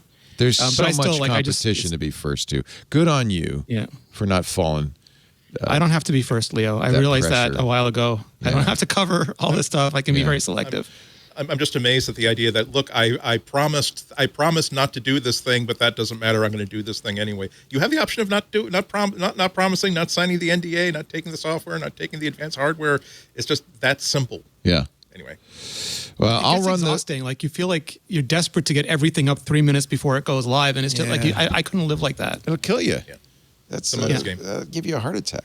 And you also become a commodity. Nobody cares anymore about you. They only care about who had it first, and they'll just go to someone else next time. That's right. So you're not building any equity in your own work either. You're not. Public beta, that might be different. We'll probably given the new features of iPad OS, I really think I'm going to probably put the public beta on my iPad Pro. It's not my phone, so exactly. I'm definitely going to try the public beta on the iPad. Yeah. A lot of people are talking about it. I haven't watched it yet, but there's a conversation in our Twit forums, the Twit community, about John Oliver. He did a thing on tech monopolies on Sunday. Did any of you see it? I didn't see it. Yeah. It's usually blocked in Canada until we get it officially. Oh, really? Yeah, we have a Canadian. P. Holder says, sad to report, I cannot see it. The video is not available in my country. It is available in Germany, however. In fact, Big D, who is a Brit living in Germany and is a very active member of the forum, says, just watch any twig or twit from the last 5 years, you'll get the same message. Or as Jeff would shout, moral panic. Well, anyway, just to mention. A number of people in the chat room also talking about it, so I thought I'd bring that up. Anything else? What else are we going to talk about here? Anything else to say? Is the new iPad going to have an XDR display? Mini LED, if that rumor is true, that would be, wouldn't it? Or could be. I guess it depends on which one. They're talking about the 2022 Pro. This rumored 14-inch, yeah. Although probably not the 11 because like it's expensive. Like I think Apple wants to keep the price of the entry-level iPad Pro low, and that adds $100 to it. Right. Here's an animated GIF once again, just so you know. see if you can get it from like the 1990s, because they used to dress like butcher, like well-dressed butchers with like a white lab coat and a white like Stetson. I think it needs to be an animated emoji of you. You know, just does that. You know, like anytime you want to send back yes, I like it to somebody. You That's just send it. it back. Yeah, And exactly. Andy, you have some competition for your planters. Apparently, I didn't know this. Utz makes a giant cheese There you ball, go. barrel-o cheese balls. You see that? I've seen those, and that would put a lot of stress in my life. That like not just like I wouldn't eat them all in one sitting, but even however long it would take me, even if it took me a month, it would be like, oh my God, I have this obligation to eat this immense. Whereas this is exactly the right amount of cheese balls, like for 3 or 4 like days of little like snacking. As much as I like the name Utz as a product name. Is that how you pronounce it? Utz? Utz. Utz. That's how I put it. You have to have fun. It doesn't have Mr. Peanut though. No, you got to have what Mr. Peanut. what I is thought, Mr. wait a minute. what is Mr. Utz? Didn't they kill Mr. Peanut like a couple of years ago? Did they bring him back? That was in the 2441 universe. Here in 616, he's still alive. Oh, good. Thank God. Thanks to Reswitz in our Discord chat, who says, Renee Ritchie, good video.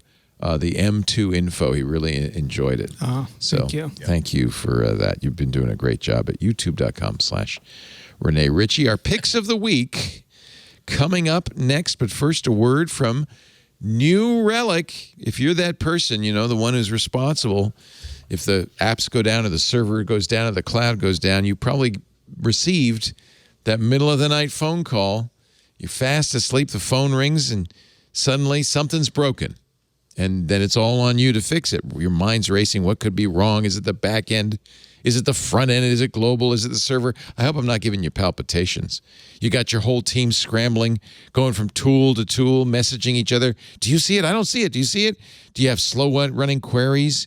Is it the network? Is it the cloud? Did you introduce a bug in your last deploy? Well, you need New Relic. New Relic just did a survey. Only half of organizations have implemented observability for their networks and systems. That means half of all the engineers out there are suffering with just, the fog of war, not knowing what's going on when something goes wrong. That won't happen if you get New Relic. New Relic is actually 16 different monitoring tools, all in one place. Normally you'd buy them separately, but this way you could see the entire software stack in one place. You'll get, among other things, application monitoring, APM, which gives you unified monitoring for both apps and microservices. If you use Kubernetes, you'll love Pixie Instant Kubernetes Observability. You can get distributed tracing, see all the traces without management headaches, so you can find and fix issues fast. You get network performance monitoring, so you don't have to guess where the performance issues start. Ditch the data silos, get a system-wide correlated view. And most importantly, if you're a developer, you can pinpoint issues down to the line of code, so you can know exactly why the problem happened and resolved quickly. And if it was some commit you pushed 5 minutes ago, you can roll it back. That's why the dev and ops teams at DoorDash and GitHub and Epic Games and more than 14,000 other companies use New Relic to debug and improve their software. It doesn't matter if you run a cloud-native startup or a Fortune 500 company. It'll only take 5 minutes to set up New Relic in your environment. And you know that next middle-of-the-night phone call is just out there just waiting to happen. Get New Relic before it does. You'll get access to the whole New Relic platform and 100 gigabytes of data free a month. Absolutely free. You don't even need to give them a credit card. Use the entire platform and get 100 gigs of data free every month forever. That's a pretty good way to start. Sign up now, newrelic.com/MacBreak, RELIC.com/MacBreak. I know when you go to conferences, people are talking about it. I know you've heard from your colleagues. Don't be the one who doesn't know what's going on. Find out right now. And the next time that middle of the night call happens, newrelic.com/MacBreak. Free forever. No credit card required. Great way to start. newrelic.com/MacBreak. Pick of the week time. Let's start with Renee Ritchie this week. So I'm being a little selfish this week, Leo, and making a plea on behalf of myself and my nation for everybody's help with a new law that they're trying to pass that was intended originally to bring streaming providers like Paramount Plus and Disney Plus and Netflix into the Canadian Broadcast Act, which, if you're not familiar, that does things like mandate a certain amount of Canadian content and investment in Canada and Canadian artists, which is great because, you know, those services serve Canadians, and it's nice if they reflect back our culture and our voices to us. But special interest, is that a good way to put it? The traditional media companies don't like that YouTube is user-generated content and isn't regulated in that way. They believe it's unfair, even though we believe that we're a bunch of independent people and don't have the same resources and shouldn't have the same obligations that they have in order, like in terms of filling out paperwork to prove you're Canadian, which are things like you have to have either the director or the producer is Canadian. You have to have a certain amount of everything that you're familiar with from hosting Canadian television for quite a while. It's a lot. And also they want YouTube to change the way the algorithm works so that it over samples Canadian content to Canadians, which is never a good thing algorithmically, because the way it works on YouTube is YouTube suggests videos for you to watch based on what you've already watched. And if you don't click on things, it deaccelerates those. So just giving people a bunch of content that they're not interested in because of it comes from a certain place, from a certain person, is algorithmic malfeasance, and it would result in our videos probably being, I don't know what the right word for it is, deaccelerated throughout the platform. It would result in things like, maybe Canadian creators being promoted over international creators, even if the quality of the video or the experience wasn't as good. And in general, it seems like Canadian YouTube is thriving. 2 out of the 3 biggest tech YouTube channels, Unbox Therapy and Linus Tech Tips, are Canadian. We've gotten amazing creators, amazing voices internationally with no help, not even no regulation, but no help like a lot of other businesses get. And it would be sad to see if my YouTube homepage no longer reflected my tastes, but reflected the tastes of the Canadian government. So a bunch of YouTubers from Canada and a bunch of people who use YouTube and other platforms like TikTok and Instagram and Twitch are getting together to try to tell the government that just specify that we're not included. We don't want you to stop mandating the broadcasters, streaming or otherwise, do certain things, but just carve us out so we don't have to live with this sort of Damocles over our head going forward. Michael Geist, who is a great attorney in Canada, and I got to know him when we were working up in Toronto doing the show, has posted about this on his blog, michaelgeist.ca. He also did a Law Bites podcast on this, and he's pretty head up about it. In fact, the government has cut off debate, by the way, even though there's no rush. They're trying to rush this bill because I think they're starting to realize that this is a hot potato, and they might have screwed up. In any event, yeah, I completely agree. Is there a place people can go? There's a petition, right? Did you talk about this before? Yes, digitalfirstcanada.ca, and it's the movement is called Fix C11. The bill was C10. It was killed when they called an election. Now it's back as C11, and it's just it's overly broad and lacks specifics that would be very helpful to us. Yeah, and we really, if you want to defend people like Renee. I mean, he's Canadian, for crying out loud. And I would point out it's not just a Canadian issue, because there are laws on the books in U.S. states that are going to try to control what the algorithm serves or doesn't serve. The EU has said that they want to start doing content adjustment, in the terrifying sense of the word. Russia, famously China, would love to be able to tell you what you should and shouldn't watch. And I don't think Canada should have any part in providing cover or precedent for administrations who would go even further than they're going. Especially important if you're Canadian. Digitalfirstcanada.ca.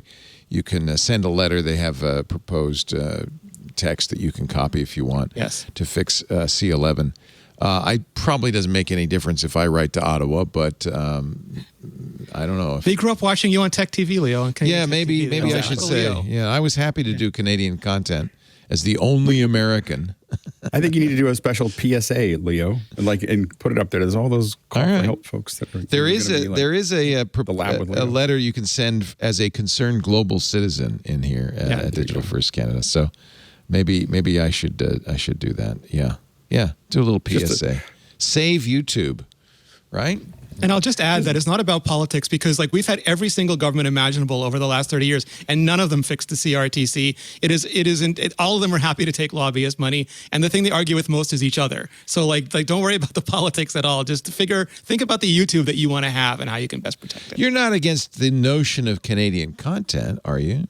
Not at all. The difference to me is that local and national broadcasters reflect back Canadian culture to us, and that's very important. But YouTube is an international platform, and instead of restricting it, we should be using it to broadcast our voices and our culture to everybody. And that's what this threatens, because it would hurt Canadian creators' ability to be seen algorithmically outside of our own borders. It would create the exact opposite of what you'd want. Yes. Yeah. And Canadians would be forced to take us instead of one. We're doing great. We're punching so far above our weight already on YouTube. The only thing this can do is hurt us. So we'd rather they just ignore us. Very good point. Digitalfirstcanada.ca. And we have Ryan George. We're fine. Andy and Akko, pick of the week. Actually, I didn't come across anything tech related that really got me excited this week. So, but one that did get me excited was I found out about a new bunch of Joyce DiDonato vocal master classes that hit YouTube. She gave a master class at the San Francisco Conservatory of Music last month, and they just got posted to YouTube. I've talked about opera a lot on this show, but you don't have to be a fan of opera to really enjoy these master classes because they're not. At least, especially the way that Joyce DiDonato, one of my favorite sopranos, does them. It's not about, okay, well, you missed that note there. You need to hold that note longer. And if you think I was fooled that you didn't do that trill thing, it's always about here's how you approach the work, especially this creative work and this expressive work. So these are students who sing for her, and then she works with them. Oh, that sounds so cool. In this video, it's for 4 students in a full auditorium.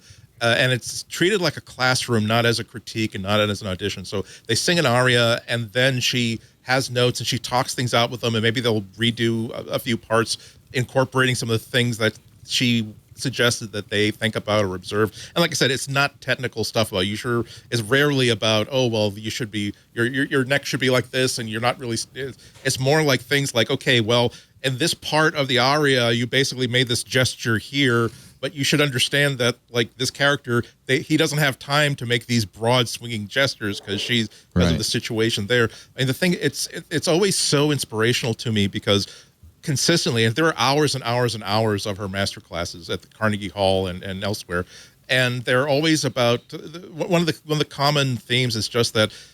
It takes an opera singer, a student, 10 years just to learn how to sing an aria correctly, and her thing is always that, okay, great, you are now capable of singing this aria and making it a very, very pretty performance, but that's not enough. That's now the starting point. You have not solved this. You can't ever think that just because you know how to sing this song very, very beautifully, this is not a solved problem that you just have to repeat now for the rest of your career. You have to always be thinking about what you're doing, how you're doing it, what you're trying to communicate, what you're trying to access, and how you should best do that.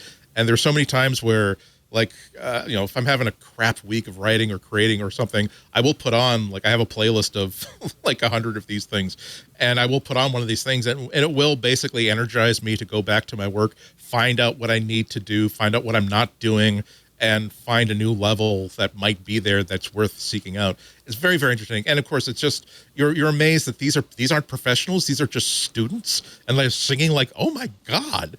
And the other magical thing is that at the end, they will maybe incorporate some of the things that she's been sort of trying to get into them, and you realize that you were blown away by just how they sung it at the start of the session, but now you're like, oh my God, now I totally get it. That was beautiful, but it wasn't nearly as big and impactful as what I'm just hearing right now. So high recommendation for this stuff. Again, she's really, really gifted. I think that in her early career, she was planning to be a music teacher, not an opera star. She didn't get into opera until her mid-20s, which would have been very, very late for that kind of career. It shows how gifted she is as an educator and a communicator.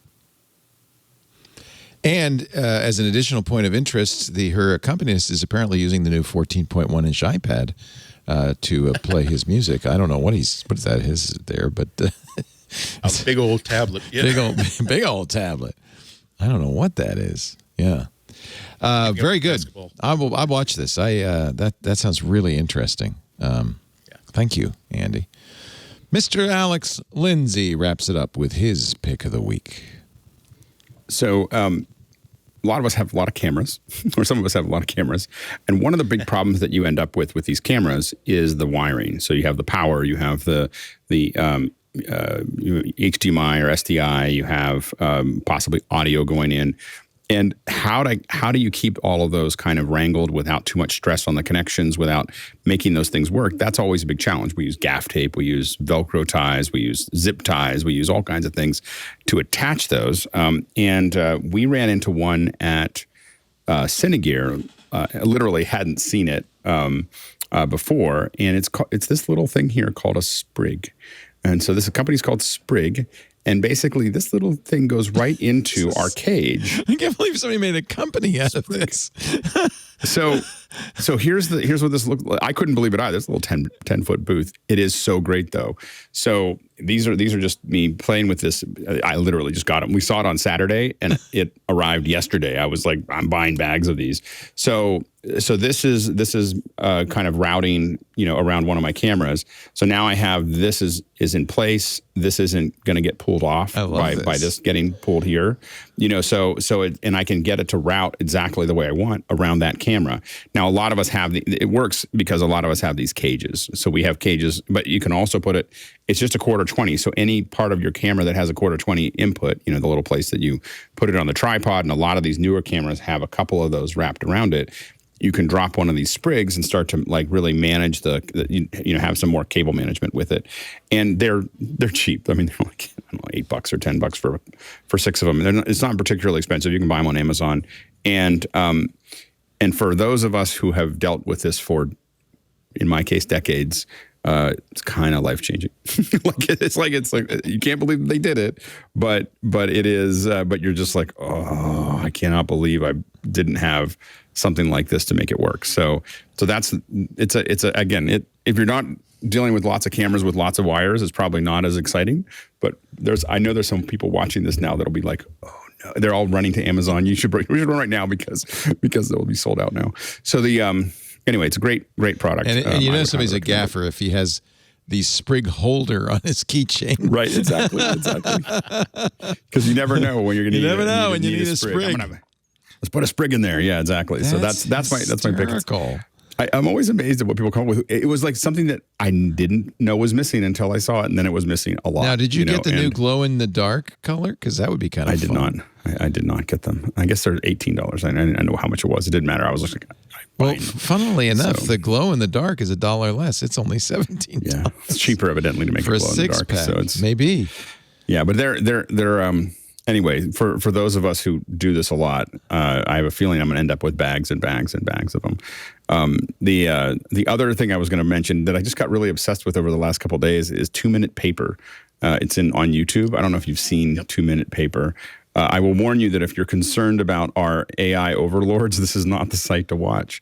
This is, but the video that they show, there's a bunch of videos that they're just looking at what different AI projects doing are. Stuff. Oh. You gotta watch the one that's on the main one, the trailer or the main. The front page. Yeah, it's showing these little characters, and some of them are seekers and some of them are hiding. And when they start, neither of them know really what to do. But it shows how not only do they get good at this, but they find bugs inside of the simulator, like physics bugs. Like they figured out that they could just push it through a corner and it would just disappear. And it's like over 100 million tries, right? Like, because the simulator just runs and runs and runs. And one of the reasons I'm so excited about this video is this is almost exactly what I worked on 30 years ago. I love this stuff. So I used to have a Breve Walker screensaver that would slowly teach itself how to walk. These guys are what? Are they learning how to navigate First mazes? Look at this. Right here, they don't know anything. They don't know why they're even there. But they have a goal. They have a rule that says don't get killed, don't die. Don't die. That's it. Okay. Yeah, don't die. And so, or don't get caught or whatever by the seekers. And the seekers don't even know that they're, they're getting a positive reinforcement. So then over time, they figure out how to block the seekers out, from getting in. Smart. And then over time, there's a place where the seekers learn. If you go a little further forward, the seekers learn how to use that ramp, to get up and over, and then the little guys figure out how to trap the throw seekers? the ramp away. They figure out how to throw the ramp away, because right in the corner there's a physics. And then the seekers, the craziest one is at the very end, not the very end, but almost to the end. The seekers figure out how to create a bug in the simulator, in the physics simulator, to be fired over top of them and hit them in the air. It's like total it's total like so John Wick OpenAI kind of stuff. designed the map and then is doing the solving of them. This thing is completely like nobody programmed it. Yeah. But It's no. All of this stuff is they're figuring this out. Right. Look, see, they got it out. They got the ramp. Here, I'll take it in. But now you can't get the in. ramp so that they can't breach the wall. Right. Well, and this is after, and then there's some point here where I think it'll show it really in a This second. is millions of tries though, right? We're seeing it. You're seeing. They're just.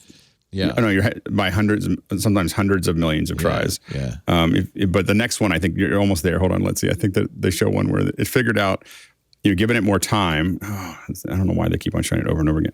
Oh, anyway, I think later on it shows you the bugs. But this one's funny because this guy jumps up on the ramp, and he found a bug, which is that you can move. He can move ride the box. He can ride the box, and they said it's because we didn't think of him ever being able to. Why would you ever do that? So he found something that you couldn't couldn't do. And so people say, evolution couldn't happen. I mean, this is from just completely random. Yeah. Movements, you finally figure out how to do something that seems intelligent. It's kind of incredible. Yeah. So this is a part of a YouTube channel called 2 Minute Papers. What a time to be alive. I was looking for Dolly stuff, but he always says it he shows you these things and goes, "What a time it is to be alive." It is. So it does have examples of what you can do with Dolly, which is kind of cool too. Very interesting. Wow, I have a feeling this is going to waste a lot of my time. I apologize because I lost an hour. Just watching. Oh. Well, I've only known about it for 36 hours. So I've already lost one. I'm surprised you showed up at all. That's hard. DeepMind, OpenAI, Dolly, NVIDIA robot arm. It's all sorts of different AIs. Yeah. This is a primer for where the world is headed. Here's the top 10 weird Dolly results. A triangular green clock. Okay. A teddy bear and a skateboard in Times Square. It's pretty amazing what Dolly can do, I have to say. My favorite is mid-century modern chair that looks like an apple. And it's a picture of, my God, that would sell so well. This one here. That's the avocado.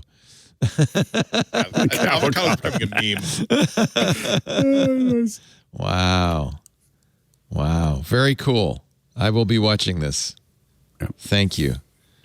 2 Minute Papers. Very, very good. Well, I guess the show's over. But thank you very much. I hate to end it, but thank you very much. ReneeRitchie.com/YouTube. Do watch that M2 video. There's lots of great stuff at ReneeRitchie.com/YouTube. I've got a follow-up I'm going to post tonight or tomorrow morning on what this means for the M2 family of chips. You work so damn hard. I don't take so much easily, stuff. Leo. So much stuff. Really, really great stuff. There's Alex. Yep. Very good.